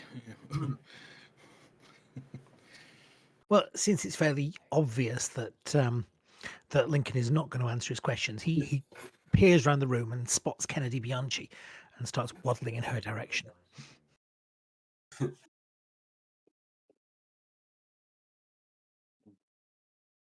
By the end of the lecture, Kennedy has drank both the hot and the cold tea. He's probably headed for a toilet. It's drunk or cold. I don't know how big the teas are. I'm gonna say probably maybe about the size of a largish coffee mug. Probably, yeah. How long is the lecture? The lecture is down for an hour and a half, but I get a feeling it might get interrupted. Yeah. Although since you're in the lecture, you probably don't get the view that Lincoln gets of them trying to winch the body up, winching somebody down from the platform, then using some sort of harness to bring the body back up. Lincoln's looking and is like, yeesh, I'm glad that's not my problem. And foolishly, as a GM, I didn't actually have a picture of this. So I will just have to read the description. The body is quite clearly Klingon from what you can see. Male Klingon, fairly large and imposing. His sash, it looks like there was a sash, but now there's just like a bit of. What about Frozen Leviathan? There are sash hooks, but no sash. Yeah. No immediate signs of violence on the body apart from old battle scars.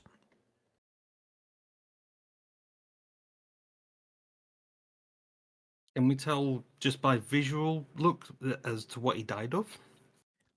Well, Lincoln probably can't. The rest of you are still in the conference, as I understand it, since you're waiting for it to Okay. end. Okay. I've sent you a message telling them that they found a body, so if you're interested, you could come out. Yeah.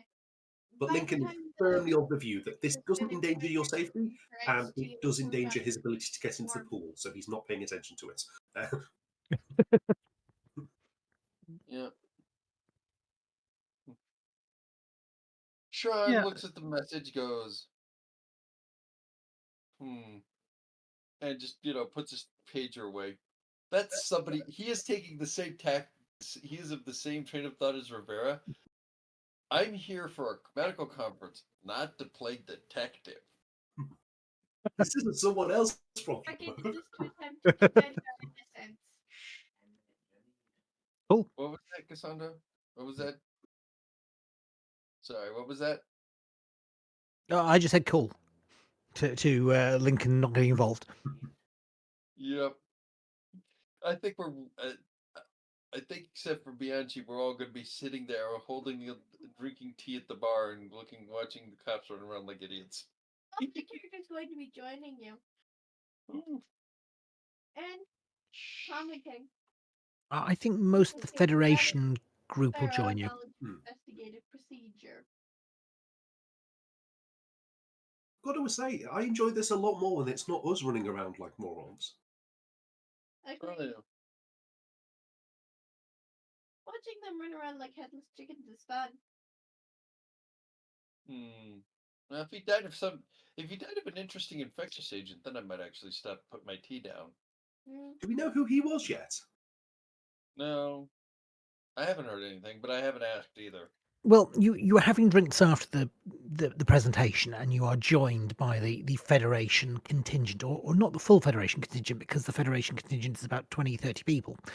But you're joined by Erin Wolf, Elias Harron, and Marcus Hargrove, who appear to be the keynote speakers and the leaders or the leading voices amongst the Federation delegate.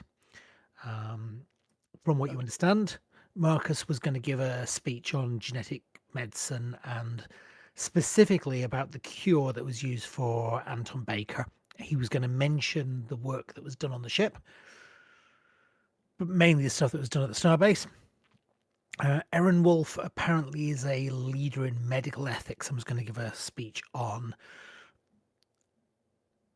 the Federation view of medical ethics, which is very different to the Klingon view of medical ethics or the Romulan view of medical ethics. Oh, Shran would have attended that one. He hasn't given it yet. I remember right. Shran had Cassie. I have a focus in medical ethics. I think. And Elias Harron is, of course, going to give a speech on genetics and the Yeah. preservers. Not preservers, yeah, it was preservers. The ones that have seeded certain races throughout the galaxy, like the Vulcans, the Romulans. I mean, a few Klingons, if I remember right, in some of the novels. So, Marcus turns to you. A body.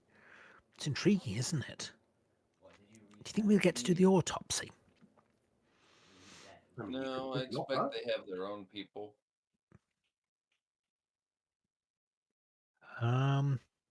Yeah, I can't see Dr. Mavek being particularly pleased with the Orions cutting one of his people open. Neutral party then? Us as a neutral party? Neutral party Maybe. for Klingons. We did just fight a war with them. Actually, when did we fight a war with them? Was it recently? No, No. not lately. Which war are you talking about? Are you talking about the 4-year war Yeah. that is now it's few now about decades 40 years ago? Or are you talking about the Organian War that was declared and ended within an hour because of intervention by the Organians? Oh, no, that's fine. Because that was a war, and actually the Klingon ship got to fire torpedoes. They just never reached the Enterprise because the Organians stopped them. No. Oh, so we probably are a neutral party then for the moment. Cool. Yeah. Okay. Well, you hear Calm zone to a heated discussion between Administrator Vakesh, who wants the local law enforcement to look after the body, and Dr. Mavek, who is the head Klingon, who is absolutely insistent that nobody is going to look at Korvok's body except him. Well, if you want to suggest your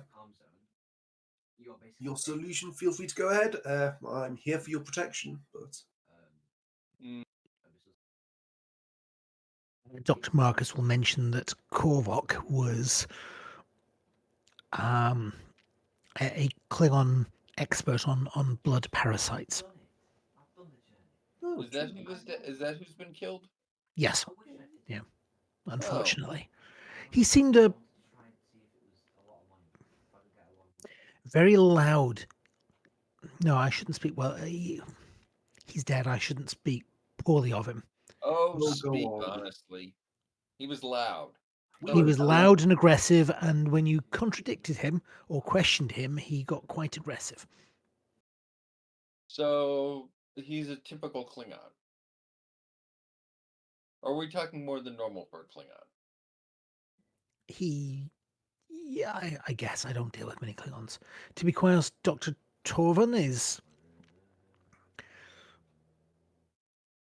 Oh yeah, he's. I just passed to this one's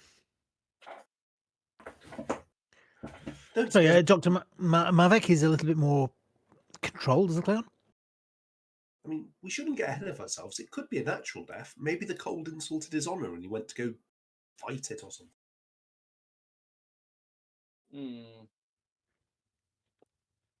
Possibly. Oh. What do you think, Dr. Roberts? I mean, he could have tripped over, hit his head. But I think I'm a bit concerned about this heated argument over there. I know we're not, we're just here for, the sights and the conference, but still don't want any violence kicking off. Besides, anyway, if we can calm everyone down, you might get some time to, do some skiing. Skiing? Winter sports. You keep going on about them. I talk about winter sports. I don't talk about skiing. You are undeniably in a hotel complex which is halfway up a mountain that is covered in snow. The fact Yeah. that top of the mountain has volcanic ash coming from it, and the place is entirely dark, probably. But it's not actually dark. Some of the magma actually and the lava, he's sort of gives off a bit of light. It's just the black run. Come on, let's see if we can go keep them from killing each other.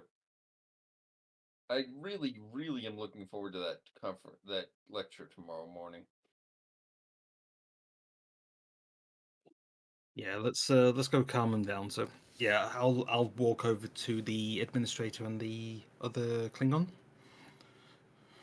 I'm going to wait for these guys to get ahead, and then I'm going to follow them like a step or two behind, just enough that I can interpose myself. Things look, but I'm not going to crowd their style by any.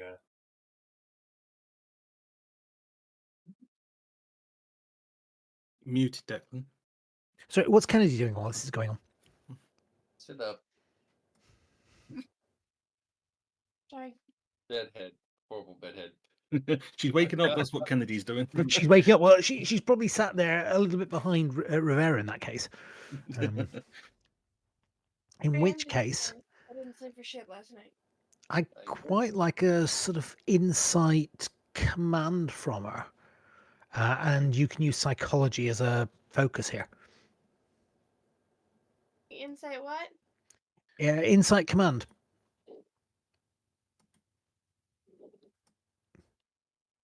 Insight command. And he said psychology applies. Psychology does apply here. Okay. Ooh, nice. 2 successes. 4 and 8. That's good enough. That was the DC. So you notice as the others head away, leaving you with the 3 doctors, that Dr. Elias Harron is looking nervous. Are you all right, Dr. Harris? I'm fine. He sort of snaps back. Yes. The nonplussed eyebrow of I've dealt with stupider shit. Not even like you have a horrible. That clearly shows what she thinks of his ability to lie and goes. Mm-hmm. And I'm a purple people eater from Luna. I think I need to just deal with something. 12 minutes, you get like. He gets up and he starts heading. You're not really sure. It looks like he's heading up one of the circular stairs at the sort of side of this atrium area. Mm-hmm. Possibly up to the guest areas. You know.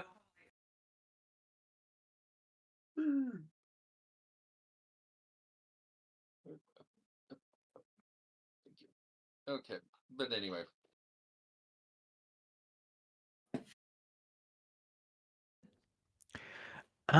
Meanwhile, In here you get Roberts and Shran have just reached this ongoing argument.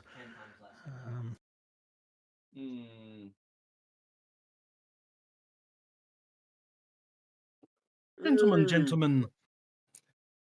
Why the big argument? What's going on here? It's possible to get. This Carl wants to cut one of my people open. Well, yes, it's called an autopsy. It's not like he's going to be eating him afterwards. Tuvok was an honorable warrior. And he was murdered. Well, that's the question, isn't it? And he was quite positive, and there's a quite high and there's a good possibility that he fell victim to foul play. Before he became a doctor, Tuvok was a warrior. I cannot believe that he fell to foul play. Well, that's what generally that's what autopsies would be. That's why they're there to help out. Why they came to be. So, And I am quite capable of performing an autopsy. I'm a specialist in battlefield medicine. I know about the Klingon body probably more than this gentleman or whoever he's going to get to do it. Well, I'll say why don't you perform the autopsy with the supervision of the doctors on this planet? How about that? Fine. That sounds eminently sensible. Now, Turn to the administrator and is that okay with you as well? it does appear I have little say in it. Are you offering this on my behalf? Yeah. Yes. I will also attend. In my city, you're making these offers? Yes. He's offering a suggestion as a compromise. You don't have to take it. Dr. Roberts is attempting to avoid a fight. Fine, fine. Mavek, perform the autopsy if you like. See, gentlemen, no need for violence. Just a simple compromise is all that is needed. I don't know if somebody had actually got Shroud is Shroud is biting his lip because he almost said something he really shouldn't have. What was that? Okay. Is anybody doing anything in the next couple of hours whilst this autopsy occurs? Oh, I was thinking I could actually attend as well, just for just to see the master of battlefield medicine in action. I am handing out I would Type 1 prepare and favors. read I'm getting easy people to romance put them in their novels. boots or in their pockets. Okay. Someone has died, and these are Type 1 phasers that are locked to stun. So they're not offensive weapons, but you are all now you are all now wandering around with phasers just in case. Oh, We say Type 1 Shroud is phasers. holding down the bar staking out the coffee bar with Rivera, and filling in Rivera on the fascinating lecture on battlefield medicine that he missed. My character is wordlessly has borrowed the data pad of romance novels. Yeah. And Rivera is getting a crash course in triage and trauma. And she has figured out the highlighting function of the e-reader, and she's making commentary of all the anatomical inaccuracies and any Okay. medical care inaccuracies in each and every book So, she's reading. Dr. Mavik is doing the Excellent autopsy, novel. assisted by Commander Kivral. And there is a viewing gallery above it for students and equivalent, which Sharon can probably get to. Oh, I'm not there. I'm with Rivera. No, it's me. Sorry, Rivera can probably get. Roberts. Oh, Roberts was viewing it. Yes. Oh, Roberts Isn't was that viewing it. Was that a problem? That's definitely not a problem. Oh, okay. I'm just kind of conscious that you have some interesting abilities in surgery. Yeah. That's why I thought I could. Can you make a reason medicine roll? You can definitely use surgery as a focus to Okay. observe it and try and figure out what's going on. Also, let me just check. Let's have a quick look at what those three do. Oh, I don't think Um, they do a lot other than in sort of action scenes. I mean, cutting edge medicine is more of a timed one. Over time. okay, don't you die me doesn't help. Mm. No, none of those really help. Okay, so you're basically making a reason medicine roll with a focus. With a focus, yeah. Can I buy a die? You definitely can. That'll cost you one momentum. Yep. Okay. Ooh, nice.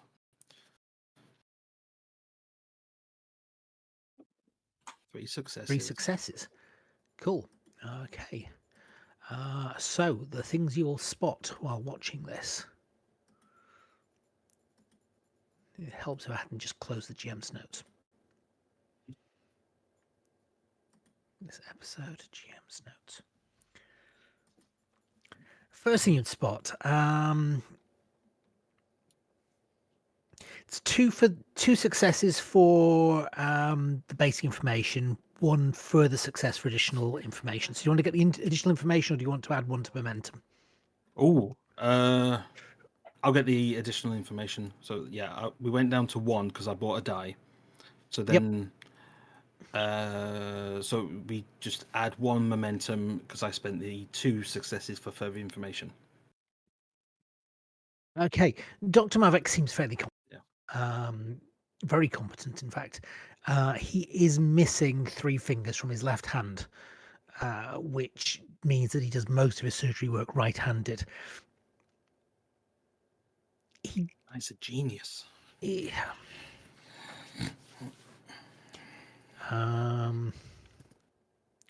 His assistant, Commander Cavrell, he looks capable, but no more capable than you would have expected of one of your students. You would expect that maybe medical intern or somebody completing their final year at medical school, potentially. Okay. Hands are steady, and she shows a sort of she is precise in her actions, but you don't see the sort of instinctive knowledge you would expect of somebody who apparently is a Klingon medic of some renown. So a little bit more like just reading the instructions from a textbook. She handles manual. She handles scalpels and blades well. Of course, she does it. Klingon, like the blades. As for the actual autopsy,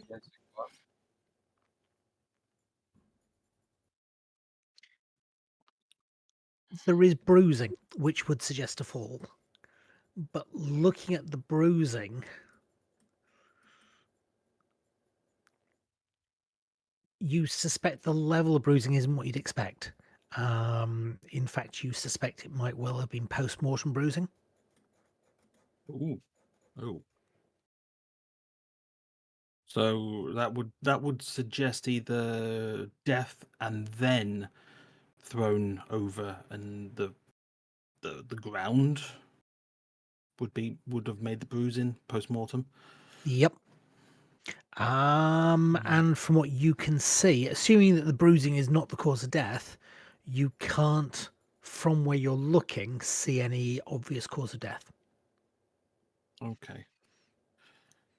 Ooh. I mean, the assumption would be that the blunt force trauma was the cause of death, but if it's post-mortem blunt force, then it wasn't the cause of death. Right. Okay. I mean, could I tell if it was? Could I tell if there was any sort of phaser fire or anything like that? Not easily from here, no. No. Okay. Although you can probably tell that it wasn't a phaser on disruptor or disintegrate because there wouldn't be a body. Ah, right. Yeah, I'll hang around until the end of the autopsy just to see if they do actually discover anything, other than what I can see. Not really. Okay. Well, I'll skip out of the viewing circle, and I'll catch up with the rest of my colleagues and deliver that sort of information. Right, cool. Hang on, I'm just gonna make a quick change to Discord. To Discord.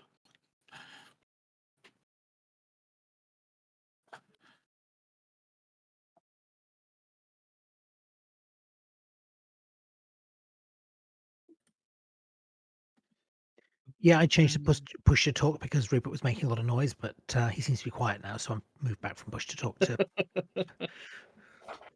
because it's really annoying having to remember to use my little finger to press that button every time I want to talk. So, okay, yeah, the autopsy, you couldn't see any obvious signs of why he would have died. However, there was Coming bruising, out of it, post-mortem. Kivral announces that they have identified the cause of death, and it was clearly the fall that killed him. She suspects that he was on the platform and tripped and fell to his death. I don't think that's right, but I was a fair distance away from them when they actually performed the autopsy, so I couldn't actually see inside the body or anything like that. But from what I could see, the bruising was post-mortem, so the fall, did the bruising, but it was all post-mortem, so it's just like he was dead before he fell. But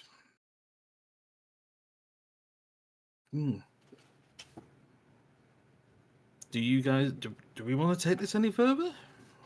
Dr. Mavic announces that his body will be appropriately frozen and returned to the Klingon homeworld in preparation for an appropriate funeral.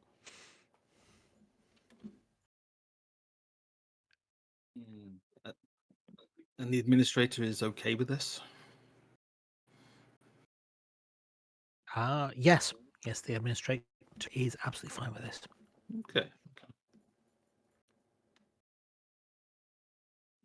Oh yeah. Cool. I'll meet up with my colleagues with the away team. Has the conference finished for the day? Technically it shouldn't have, but Administrator Vakesh has announced that there will be no more speeches today. Excellent. Meeting at the bar by the pool.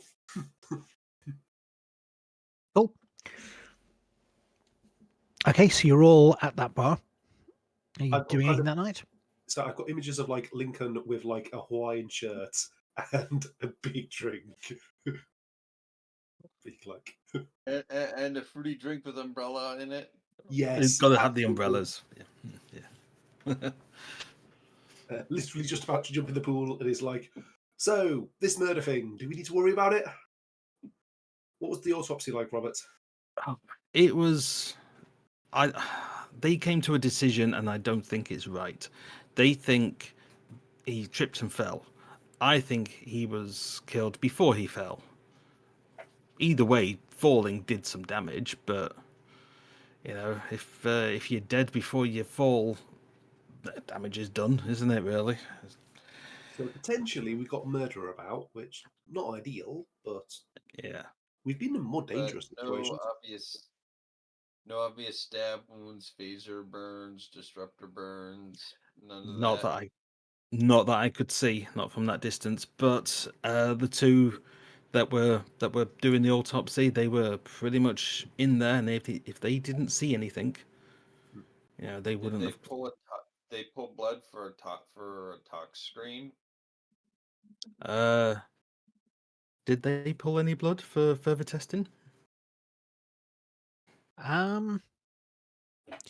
You didn't see them do that. No. So Didn't the see it. Klingons are bad at their jobs. Well, the main guy, Mavek. He was the chief, the battlefield surgeon. But the other one that was assisting him, you could tell that she was new, very green, shall we say, behind those eyes. My impression's been that Klingon healers don't generally start their careers as healers. They're generally warriors first and then shift over to being healers. Yeah, it's almost like she's just read a textbook and and just tried her best. I mean, don't get me wrong, the blade work was all right, but yeah. There's a sudden chirp from the side of the pool where Emrez is sat with her feet in the pool, boots off, but not swimming. Sir, somebody's trying to start the shuttle up. They are? Yes, I did set the security lockouts. Who the hell is trying to get into into our shuttle? I don't know. Come on, Moraz. Let's go stop our would-be thief. I'm gonna. Yep, I'm gonna go. So I do not trust I'm looking this. wistfully at the pool that I still haven't managed to get in, and in my Hawaiian shirt and swim shorts and sandals, I am going to set off at a run. Everyone's with me? Half speed because you're wearing Yeah, sandals. he's wearing swim trunks, not like a speedo. No, it's like swim. It's like swim trunks, so like shorts, but short shorts. But not hot pants, short. No, not like diving pouch. So you sort of run up from the lower level where the sports facilities are into the main open area, across the atrium with the pool and the little coffee shop, and along that corridor. Yeah. And at some point you Yep. hit the minus And we're all- 14 while wearing your shorts and Hawaiian shirt. I did survival training. I've got a good 10 minutes before my body temperature gets low. Okay. And Shrod is about 2 steps behind him because he realized that Rivera is about to do something really, really stupid. Yeah. Again. The shuttle is on the pad. The door is shut. There is. Do shuttles have windows? Yes, they do at this point, I think. Maybe. I'm Got not a front sure. window at least, haven't they? There's light from within the shuttle. Light inside the shuttle. Yeah, somebody's turned the lights on inside. I mean, this place is dark. You know, there's no light from a sun here. So, flip open the communicator. Emrez, did you leave the lights on in the shuttle? Emrez is only a couple of paces behind you. So, no. Oh, they're inside, aren't they? And then Lincoln is going to look down at his attire and go, I really could have made better choices today. Right, I'm going to grab my face pistol from my little handle bag. I am going to sprint You can across. feel the sensation vanishing in your feet at this point. Yep, I am going to make a run. I've done out-top survival training. I know that if I'm fast, my body heat will stop me from having any particular problems. I just need to get over my cold shock response, which I know how to do. I'm trained in survival. So I can do this. This isn't that ill-advised. I know the shuttle is warm. You're going to take 2 stress from the cold immediately. Yeah, that's okay.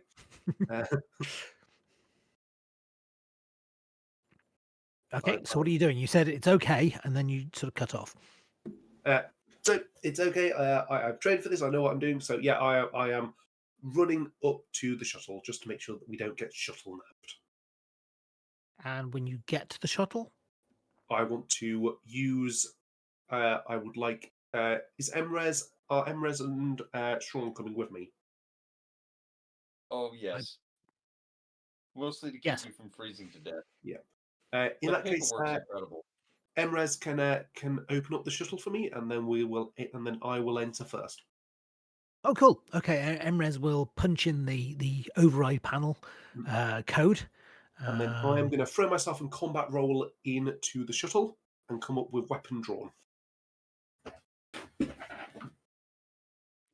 There is somebody sat in the pilot's seat trying to override the security lockout. Hands away from the consoles. Do that now. I will fire. Hands away from the consoles. They are rapidly pressing buttons. I will not ask a third time. Hands away from the consoles. Do you want to make a? I think this is definitely a command roll.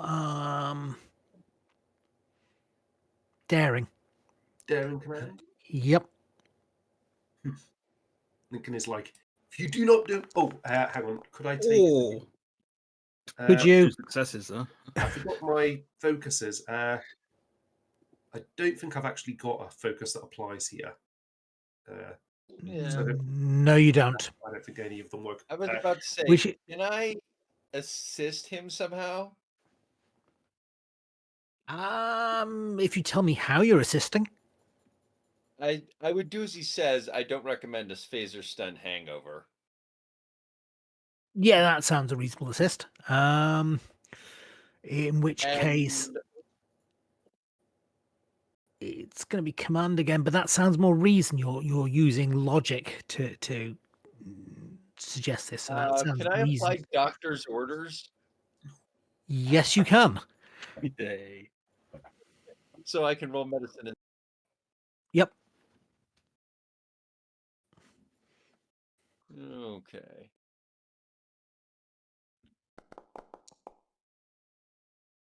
Nice. So a total of 3 successes.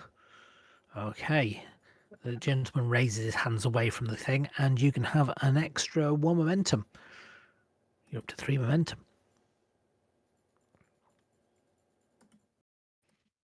You can see from the back of the hands that they are definitely human hands. And why is that not closing? Ugh, I can't clear the characters. That's weird.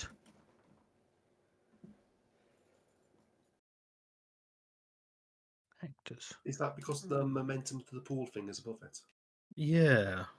Oh, it's gone now. Might be. Try and clear them now. Nope.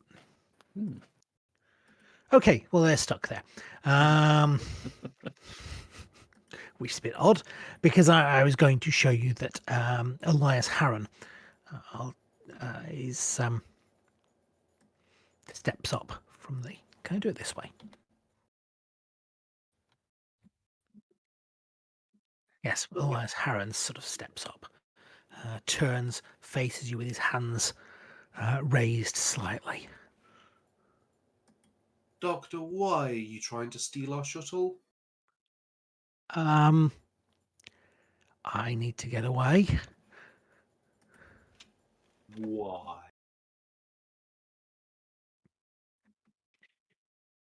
It's a long story. Well, you know, fortunately, we're at a medical conference where there's nothing scheduled until tomorrow morning. So that's going to give you plenty of time to explain, isn't it? Come with me. I should clear them. Right. With you? I'd prefer not to go back in there. I'd prefer not to have to phaser you, but I'd also prefer to be in the swimming pool right now.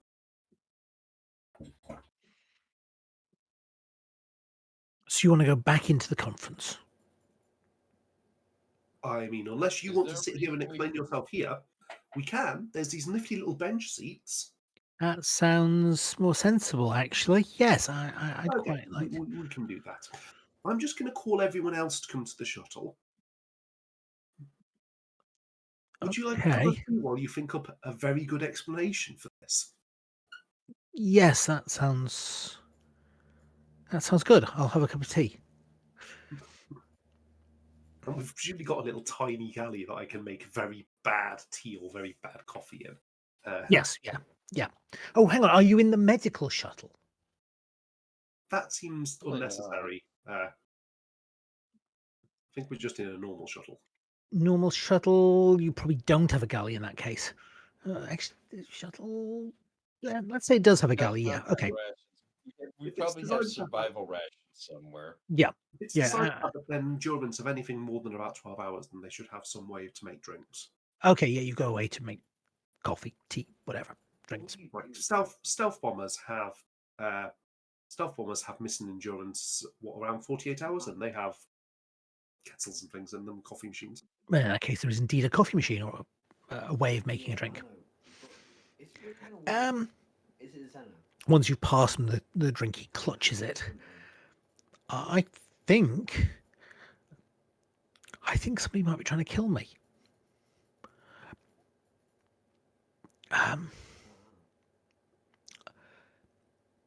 Somebody's been killed. Somebody's not necessarily trying to kill you. Yeah, Kovac and I have been.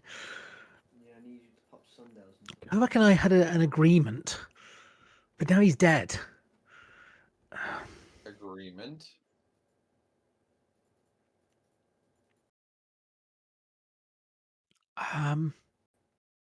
Kovac was interested in some of my research. While these guys are questioning him, Lincoln's going to be a little bit quieter and is just going to start skimming surface thoughts from the sky. He's scared. He's very scared. But trying anything else is going to require a roll. My aim is just to get, like, I just essentially want to almost truth detector him. Like, Oh, yeah, that's still going to require a roll, unfortunately. Truth detectoring, it sounds like security and... Inside security? Yeah, sounds perfect. Can I use my investigation focus? Yes, you could indeed use your investigation focus. DC 2. So you got 3 successes. Do you want to gain a momentum? Yes, I'll have a momentum. So I'm not going to ask any questions because I'm just essentially using my my telepathy. So you guys go ahead and interview him, but I'm just going to make sure it's not telling any lies. I don't think Roberts came with us. No, I didn't. But Harass. I can page all of you to come over while So he's what having a research cup of was he tea. interested in? I've been looking at some nanotech therapy to cure certain ailments. And Kovac seemed interested, said it might help with a particular disorder that some of the Klingons have. Out of character question, is the situation with the Klingon augments known in the Federation? You mean the Klingon augment virus? Yes. Technically, no. I don't think that's ever been known in the Federation. It definitely wasn't known come Deep Space Nine when they went and saw the Tribble thing. Well, I don't know if I don't know if Schwan would have heard about it or not, since my specialty is infectious diseases. Oh, in that case, Shron has he's heard a rumor. No evidence, but he's heard a rumor. Yes, I think I know what he's talking about. Or maybe. So he wanted this research. When's the last time you saw him alive? Yesterday? Not this morning. No, last night.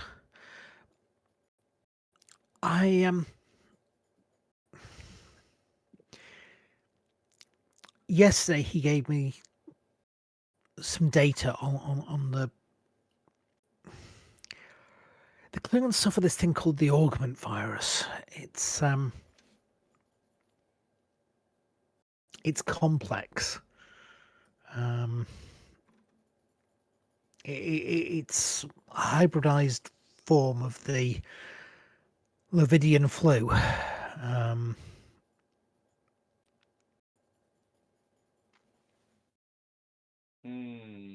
They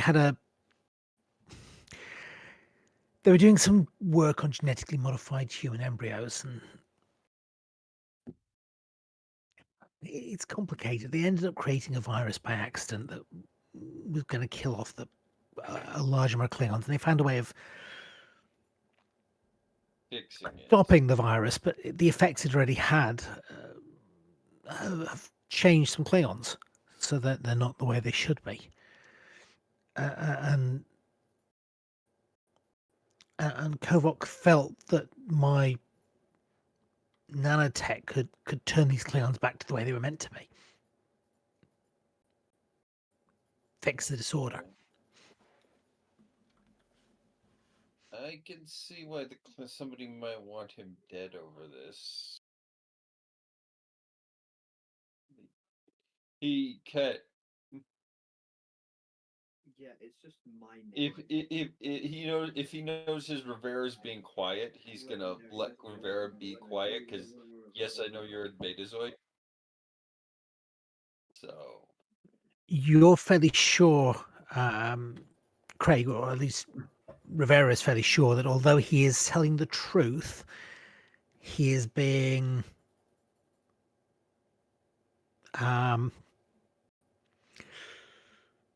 conservative with the truth. He's dishing out what he needs to. More detail, Also, you're holding something back. Shren, by the way, could probably make a sort of roll to spot thing that she's not talking about, and has a bucket load of specializations that should work here, including infectious diseases and medical ethics. Can my psychic stuff count as an assistance? Yeah. Yes. yeah, so let's I'm rolling medicine plus insight, I guess. Yep. And definitely a okay. And I'm gonna go out on a limb here and say I probably should buy a dice, maybe 2. Buying 2 dice would cost 3 momentum, so you can if you like. Well, I don't know. My assistance doesn't help. Maybe buy 1 more. Okay, buy 1 more, so that gives you back 2. So you've got 3 momentum left. Yeah. Ooh, nice. Whoa. Oh, nice. 5 5. successes, ladies and gentlemen. Okay. 2 successes will get you what you need. 1 success more will get you all the remaining information, and that's 2 successes in the momentum pool. Yep. We can only get 5. Can we only get 5 momentum, or is it 6? 6 is your upper momentum. The nanotech therapy he's describing, you're fairly sure he's talking about using nanotech to perform genetic alteration on a living being, which is most definitely illegal under Federation laws and has been since the Eugenics War. And not exact. I don't know the state of ethics in the. What's the general state of medical ethics in the Triangle compared to? What he is describing, the Klingons would have no issue with, but the Klingons don't have the technology to do it. Okay. Now, he's not. The area of ambiguity is he's talking about undoing a genetic change, which would be okay, but he's talking about undoing it in the children of the people who suffered, which is genetic engineering. You can't, but it's definitely dubious. It's an area of sort of questionable morality. Or actually, no, it's probably moral. It's whether it's legal or not. It's another question. Yeah. And especially since he's doing it in the Klingon Empire, they have different standards for such things. They'd be fine with it. Yeah, the question is it ethical and more or legal to give them the technology to do it?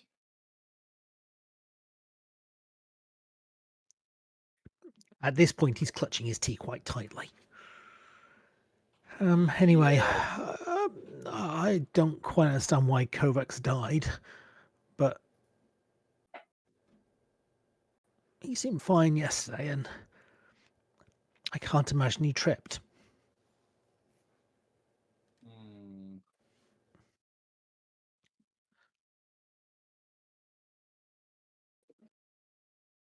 All right, you stay put. Don't touch anything. Rivera, a word.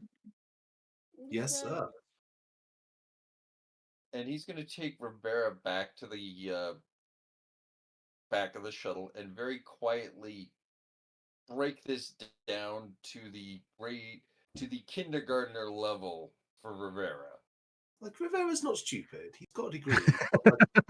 You can break this down to like Third high graders. school graduate level is about right for Rivera. Yeah. Yeah. Okay, so gotcha. So I'm still breaking it down to a third grade level. He's not trying to be insulting or talk down to Rivera. He's just trying to make sure Rivera understands exactly how dicey this is in a medical and an ethical sense. So he's doing something that potentially everyone here might not like, and that is potentially ethically problematic, and people might want to kill him for it. Pretty much. I'm just going to go back to the main cabin and be like, how many talks are you supposed to give here? I'm giving a talk on nanotechnology in medicine tomorrow morning, and then I've got another one on day 4 on genetic research and its application to genetic disorders. That sounds fascinating. Okay, so he needs what? 2 It different... actually is, and Shran's going to start to nerd out just a little bit. Sean, focus. Elias does seem to know his stuff. There is no denying that this guy knows his stuff. He is medically brilliant, if not aware. So I assume I'm now protecting this guy too, then. Probably yeah. Let's try not to let him die before he can hang himself with his own research. What do you call? I can probably keep an eye on him here, or if you want, we could just hoy him up to the ship and bring him back down.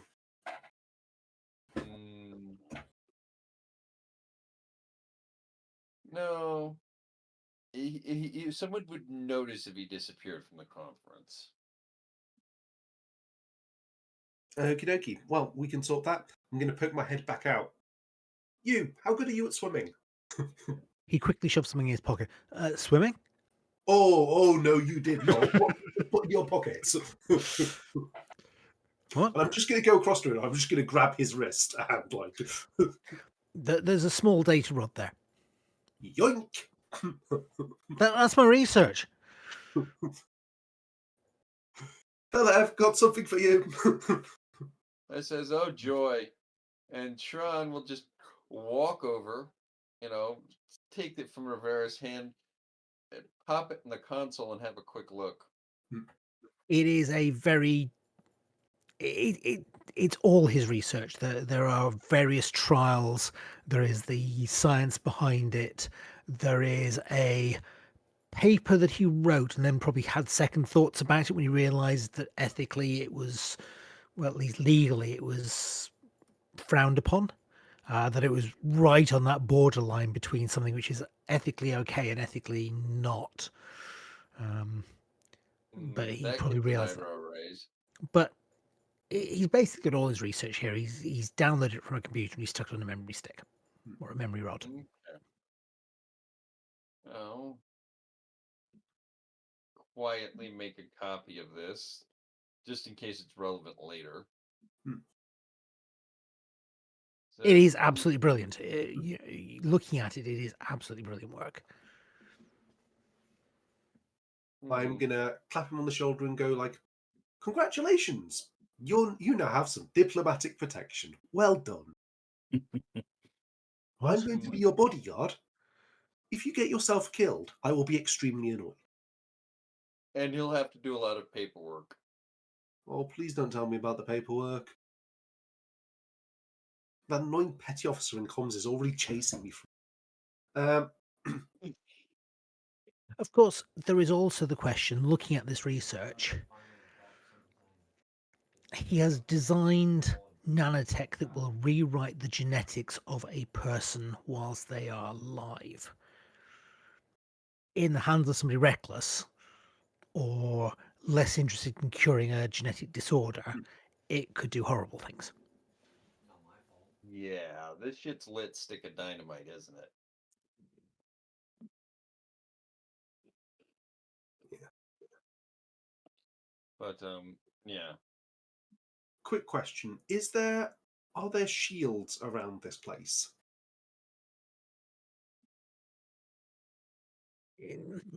There are minor shields to keep the sort of avalanches out and large amounts of snow out, and But there's nothing that's going to stop teleporters.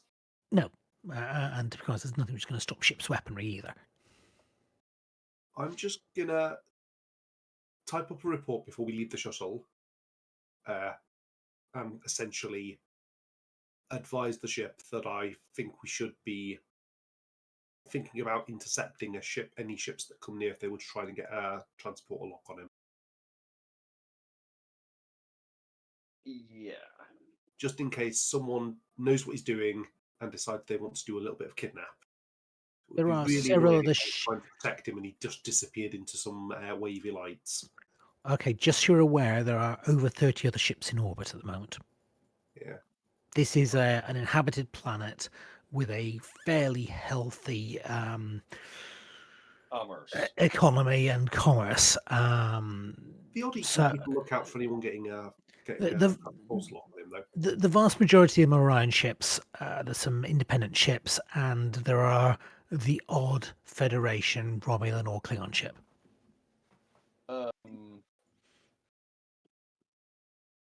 The Odysseus can be keeping an eye out, though. Yeah. No way. So I suppose then, Lieutenant Commander Sean, you want me to be looking after this guy? Can somebody make Yeah. a sensor roll for not the helmsman?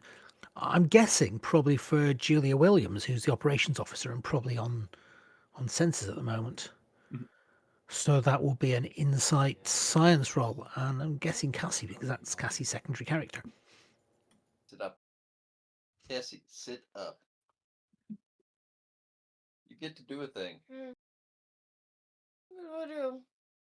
Did you fall? Did you doze off? Yes. You're getting to play with the sensors. Sensor As Julia Williams, who is on the ship at the moment. Yep. It is sensor tanks. Yep. I'm also gonna step back to the back of the cabin out of sit up. You have to be rolling dice. That's only one die. You need 2 dice, unless that's the assist from the ship. That's the assist from the ship. Oh, that was the assist from the ship. Oh, cool. Yes. So there's at least one success, so you only need one more success. You know, you've got to get one or that doesn't count for none. Secondary characters. Yeah, cool. No, As soon as I put secondary. in the number, I instantly get it. Secondary. I'm also gonna take a step back to the back of the cabin and call the ship and call the captain and let the captain know what's So going which on. one? So I want Julia. And what thing am I supposed to hit? Science and Science. And science and insight. To you, though. Yeah. I'll need the fucking money. 13 and Oh, 16. Oh my Jesus Christ. no successes. Okay. It's not enough successes, but I'm still going to give you some partial information. At least one of the ships in orbit is a Klingon D10, and one of them is a Romulan Masara class. Hang on, I'll do it this way. Does this work? Oh, no, that didn't work.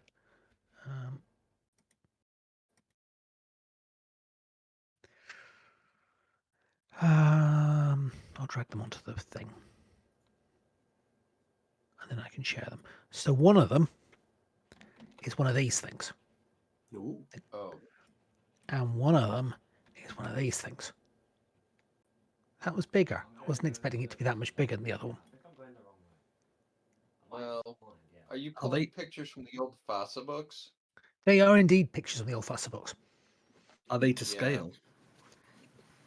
No, No. no. That Okay. although actually, if you look on the map, the figures I've drawn there are to scale because I've scaled everything, and I'll put, just for scale comparison, I will put player ship Oh, right. Odysseus there, the Odysseus next to them, so you can see the Odysseus to scale as well. Not like you're going to sell the fish if you catch it. Because I remember the D10 being kind of beefy. Yeah, that's to scale, I believe. Fucking day- Yep, it's that's to fuck- scale. It's fucking daytime. If you put them next to the Excelsior, you can see that the Excelsior is kind of bigger than them. Yeah. Not the biggest beefy boy, but definitely. Or got a some- Chandelier is fairly big as well compared to them. And the Oberth is kind of, Bro, why? So I've done my best to get them all right to scale. I got mine Anyway. basically perfect catch. I So haven't got- yeah, yeah. I briefed the captain, let her know what's going on.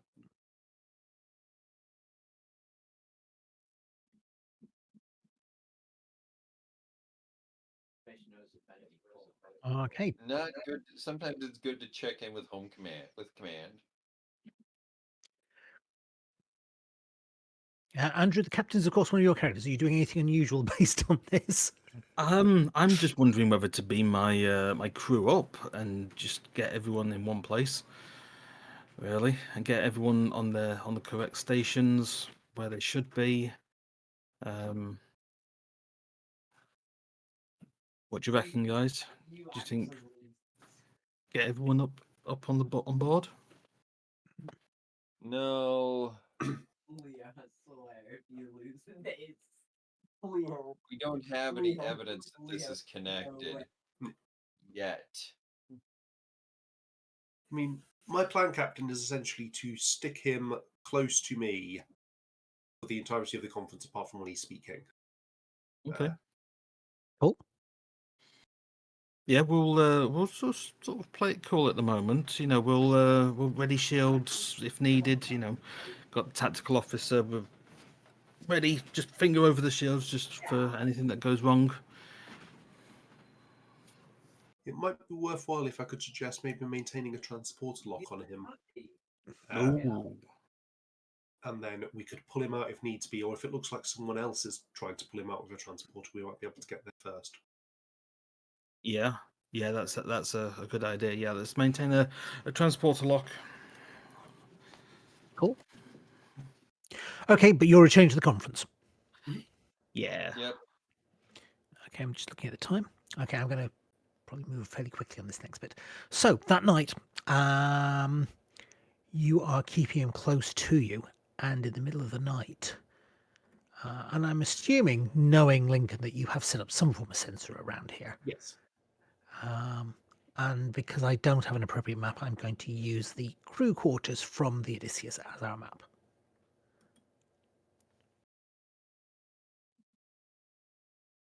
So you have rooms in the guest quarter area. We don't. It's all You grey. don't? It's all grey. Configure lighting. You should be able to see it. Try I can F5. see it. I can see 4 crew quarters with 4 attached bathrooms. Switch my keyboard off. Hold on.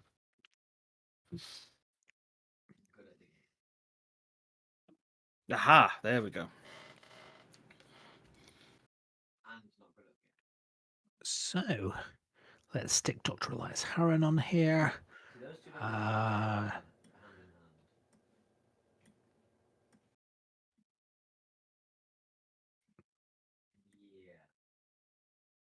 You have actually got individual rooms, but Yeah, bro, his level Dr. Harron's room is this one. thought he had to do the black.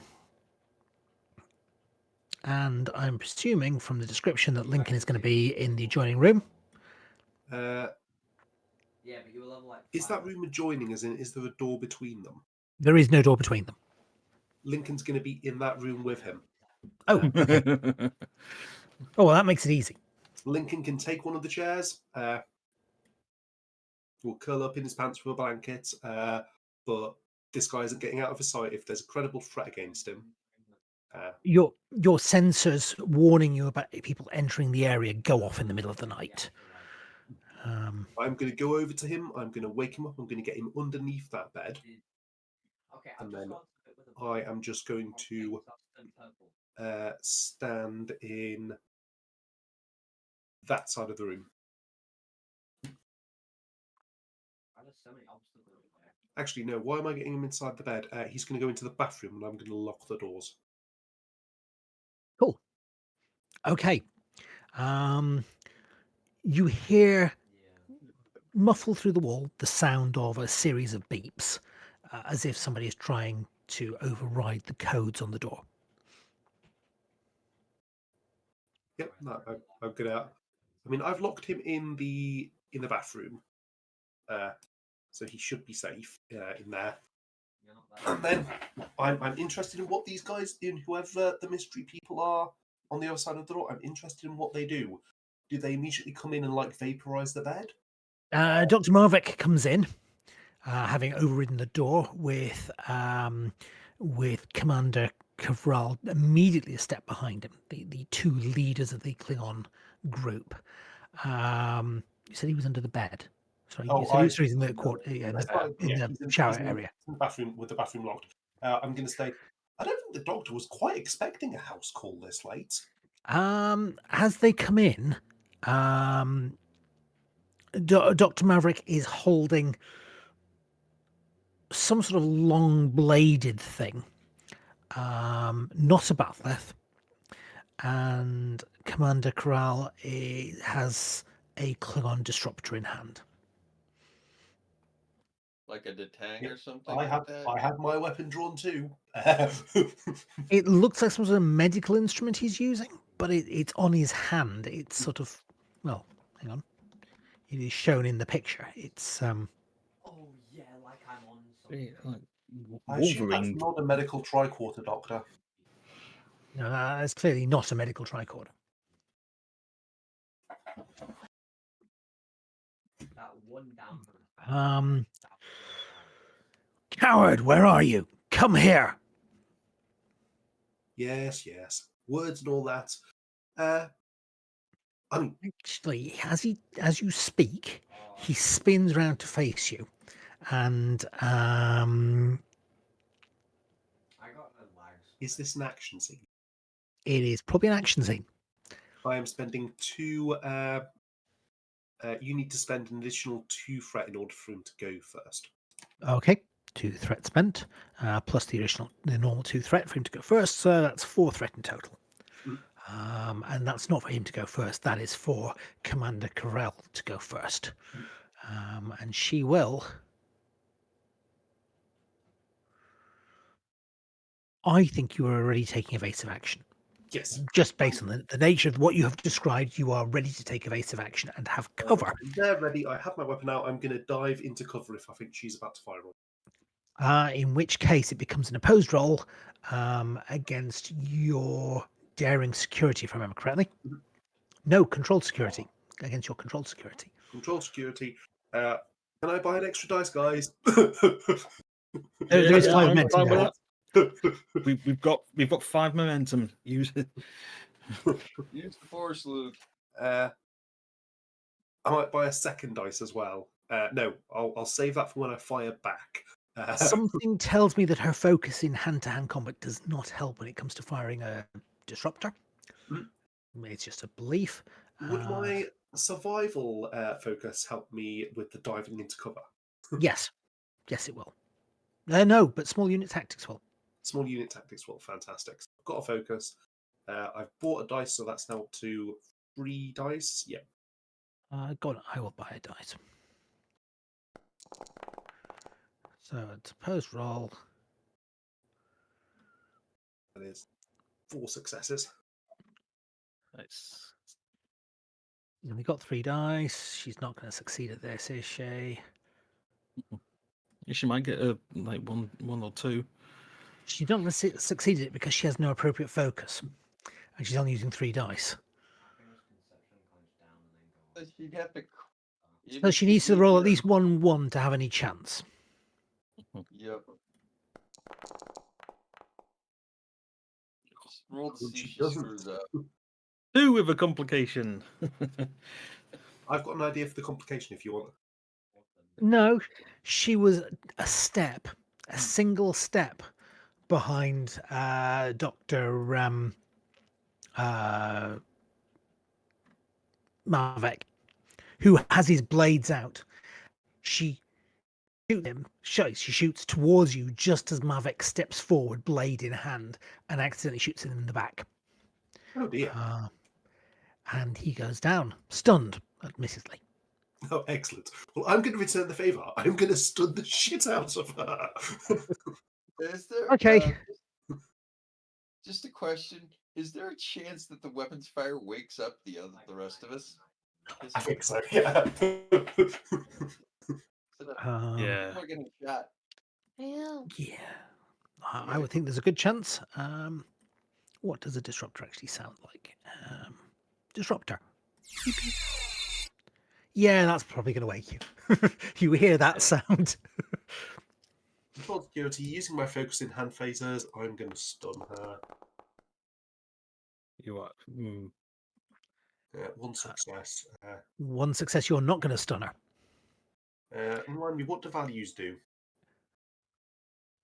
Values. You can use a value to re-roll if you've got an appropriate value. Can I But that reroll with would- full It frontal? will cost you 1 of your determination, though. That's okay. Cost those refresh at the end of at the beginning of every session. Don't they? Yes. Yep. So, can I use my determination of full frontal leadership? Yes, you can. I was gonna go. Don't you have one that says "Save the nerds, save the ship"? Yes, but I used that last session. Can I just repeatedly reuse them? Or am I just marking them off for XP? Yeah, although we haven't actually bothered with XP. So, yes, you can reuse it. If you act against it, though, you will need to change it for something else. So if you say, rather than save the nerds, save the ship, Let the nerds die. let the nerds die, then you would be acting against it. You could tick it off, but you would have to change it at the end of the session to say that I you've had. feel this is Lincoln Rivera being a little bit out ahead in everyone, particularly because he hasn't woken you guys. He's just acted. So it's definitely full frontal. I think this is leadership, full yes. frontal leadership. Yep. Okay. Like, So he's you way are out re-rolling ahead the dice. on his own base there. You actually can re-roll 1 of the dice if you want. Oh, cool. I mean, not re-roll the 11. Yeah, I'm going to re-roll the 19. Although that does mean you have no chance of rolling a 4 because Ooh. you've only got 1 success on the 11. You could re-roll both of them and have a chance of getting a 4. Yeah, let's see if that does a better. Oh, that is better. That's still not better. only a 1 success though. Oh well. Fine. I should have more of a determination to buy an automatic success, shouldn't I? Oh well. So you fire and miss her. Right. Unfortunately, Marek is not acting because he is down. So over to the other characters. Who doesn't make a lot of matter which order you act in. Guess Shran can go first, since Yep. I'm right across the hallway. The interesting idea is it's like, what does everyone sleep in? What pajamas are people coming out in? Shran, sit up. Shran, yeah, you're gonna get a good look.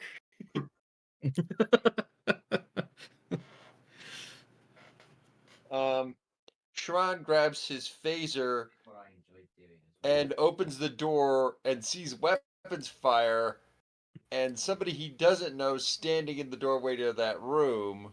Yep. And yeah, this is not a house call at midnight. So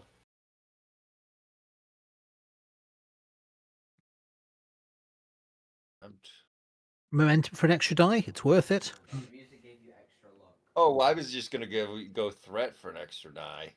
Oh yeah, you Use can do my that. Use intense. So one threat.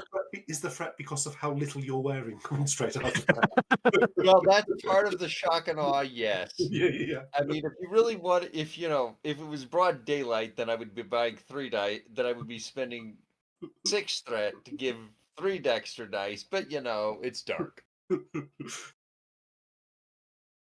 And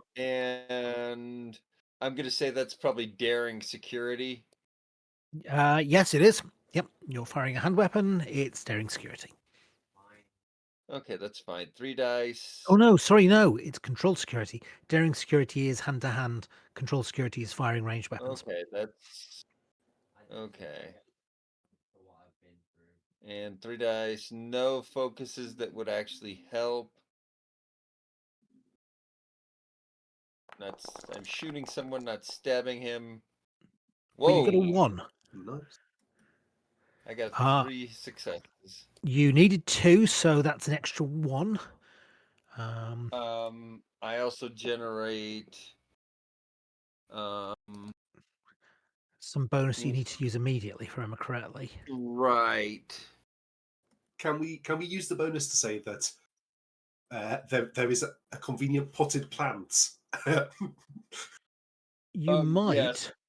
want to use the bonus for additional damage. So additional severity is 2 momentum per additional. Right. So I needed 2 to hit her, 1 Yep. more, and I rolled 3. So Yep. yeah, let's go take the phaser up to 5. I think it's 4 for a hand phaser. It was a phaser Mark 3. Sorry, Mark 1 you were using. Yeah. Yeah. I've got my Mark 2, but these guys have Mark 1 because they're more easily concealable.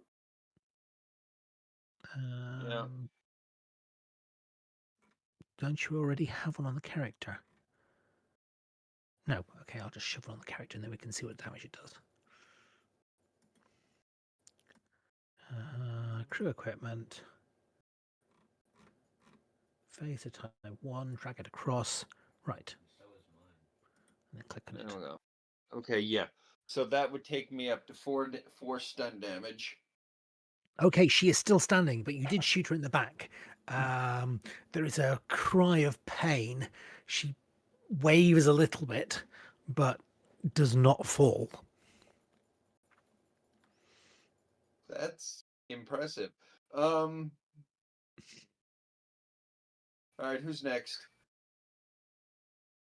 Yeah, I'd say I'll be jumping out as well, but yeah, I'm in my silk pajamas with my beard net, just underneath there.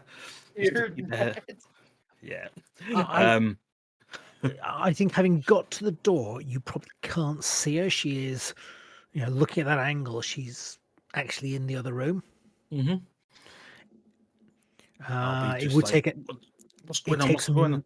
It's going to take a major action to move a zone, and I don't know if you can see it, but that line is the marker between zones. So you could move into this zone as a major action. Okay. Yeah.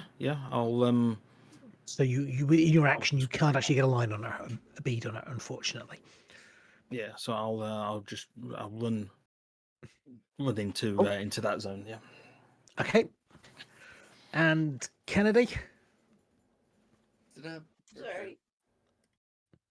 Sorry, I'm just tired today. Sorry. It's okay. What should I do, Daddy? Well, you might want to move where you can see her. Oh, here's me. So actually, just stepping out the door is probably about as far as you're going to get. Unless you want to go up where Glenn Roberts is, and that would be your whole turn.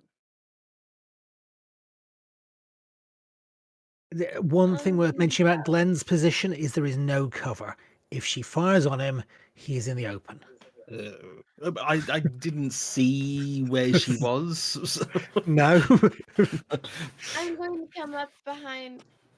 Hang on. That's a wall. Wall in the way. I'm going to come here. Hang on. Right. Okay. Yeah.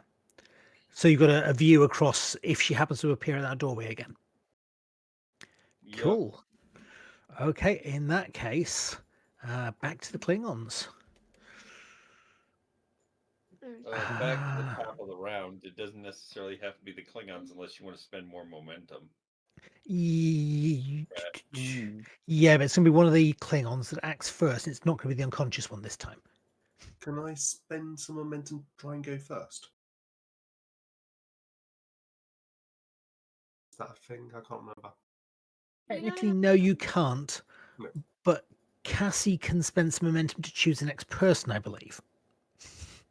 I will spend however much momentum I need to choose Mike. Bear with me. Reference card. How much momentum do you need to spend? I want to say 2. 2 sounds about right. Keep the initiative new. Because normally it's players go first.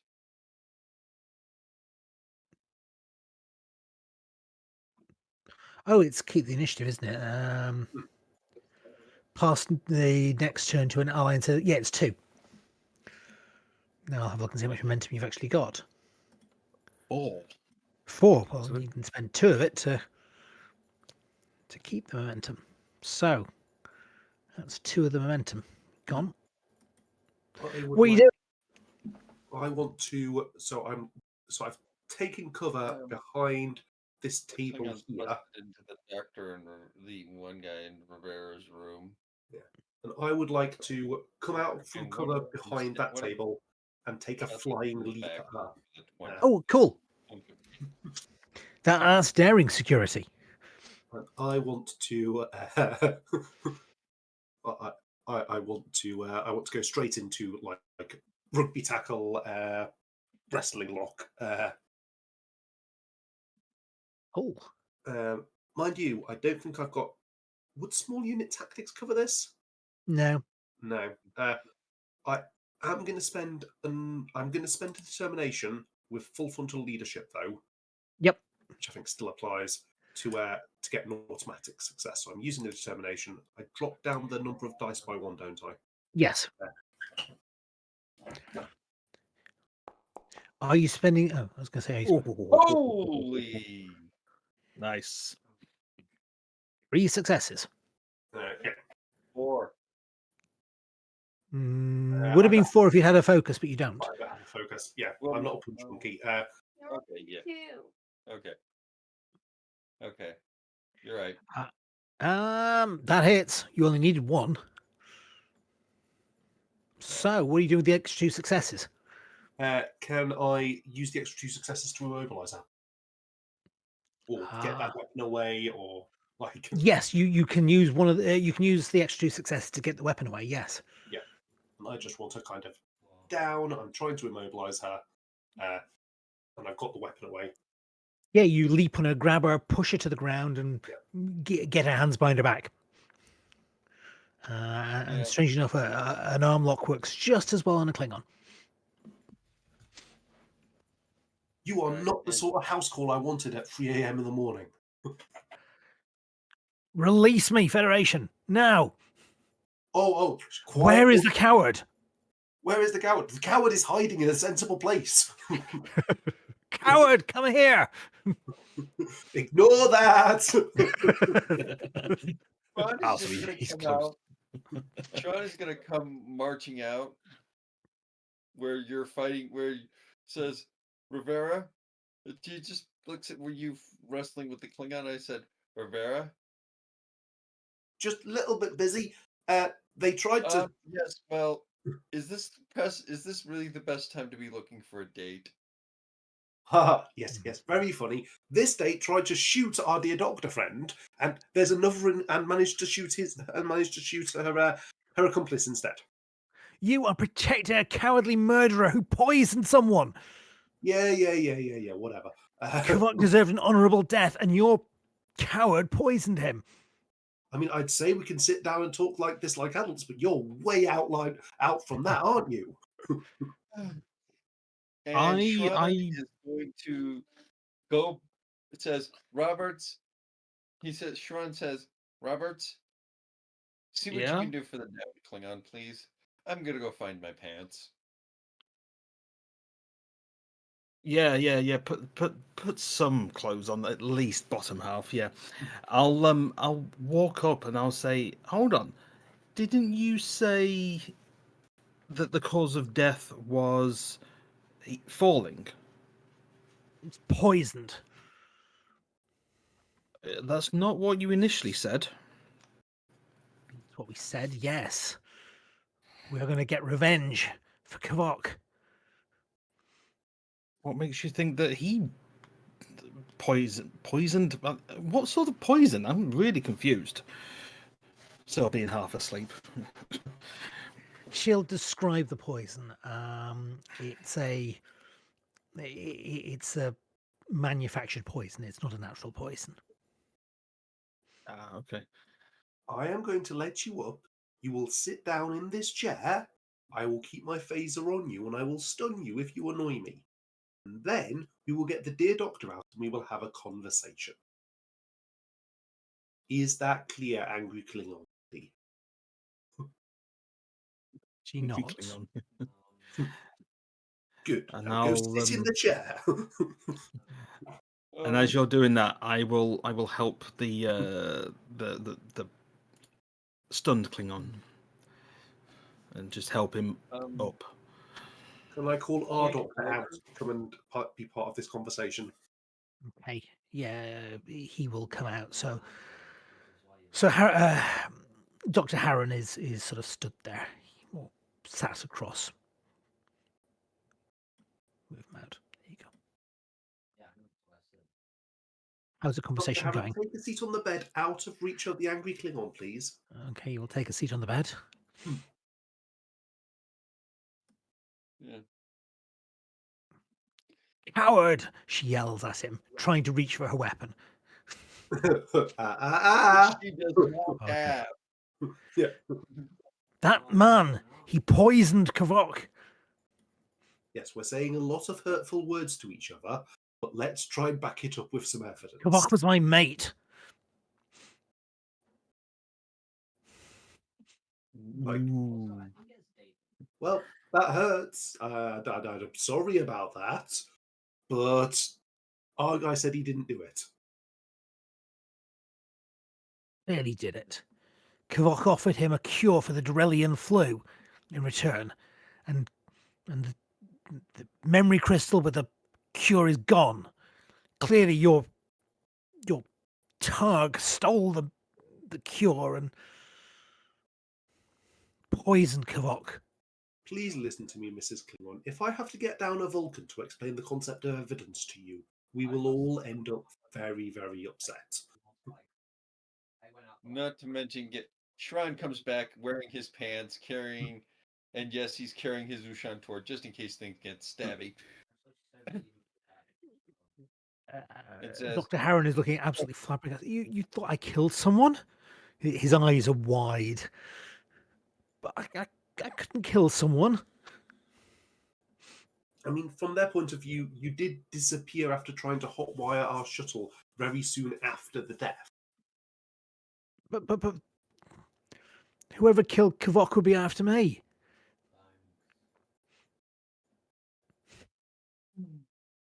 Why would they be after you? Because we were trading and I just assumed they'd be after me. Look, yeah, you can make an arse out of you and me if you assume, okay? It never is. Okay, this feels like the sort of thing that you people should discuss in a nice and orderly way, while I make sure that no one trying to murder us sneaks up on us. Given that I suspect people want to leave in the next 8 minutes, you get them to discuss things. It does appear that Dr. Harron killed absolutely no one. And after some persuasion, the Klingons have agreed that maybe, possibly, they should have had some evidence before they assumed that Dr. Harron had killed Kvok. Maybe. But they're Klingons. Maybe, yes.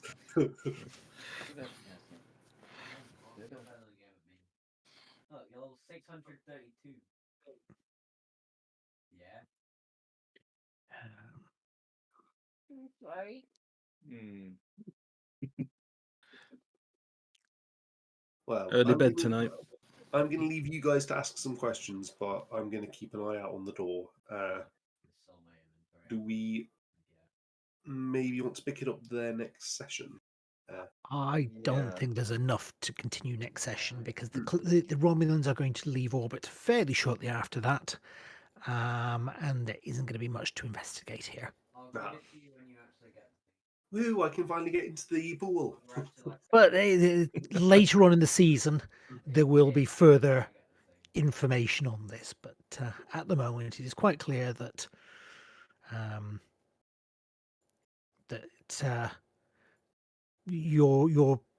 that Dr. Harron killed absolutely no one.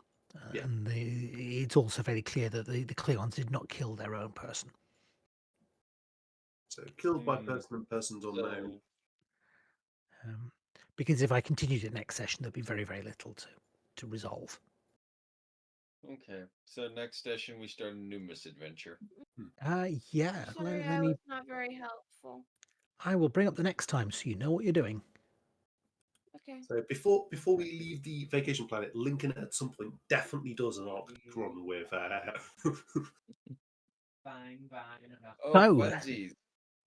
Ooh, Meskin store medical supplies.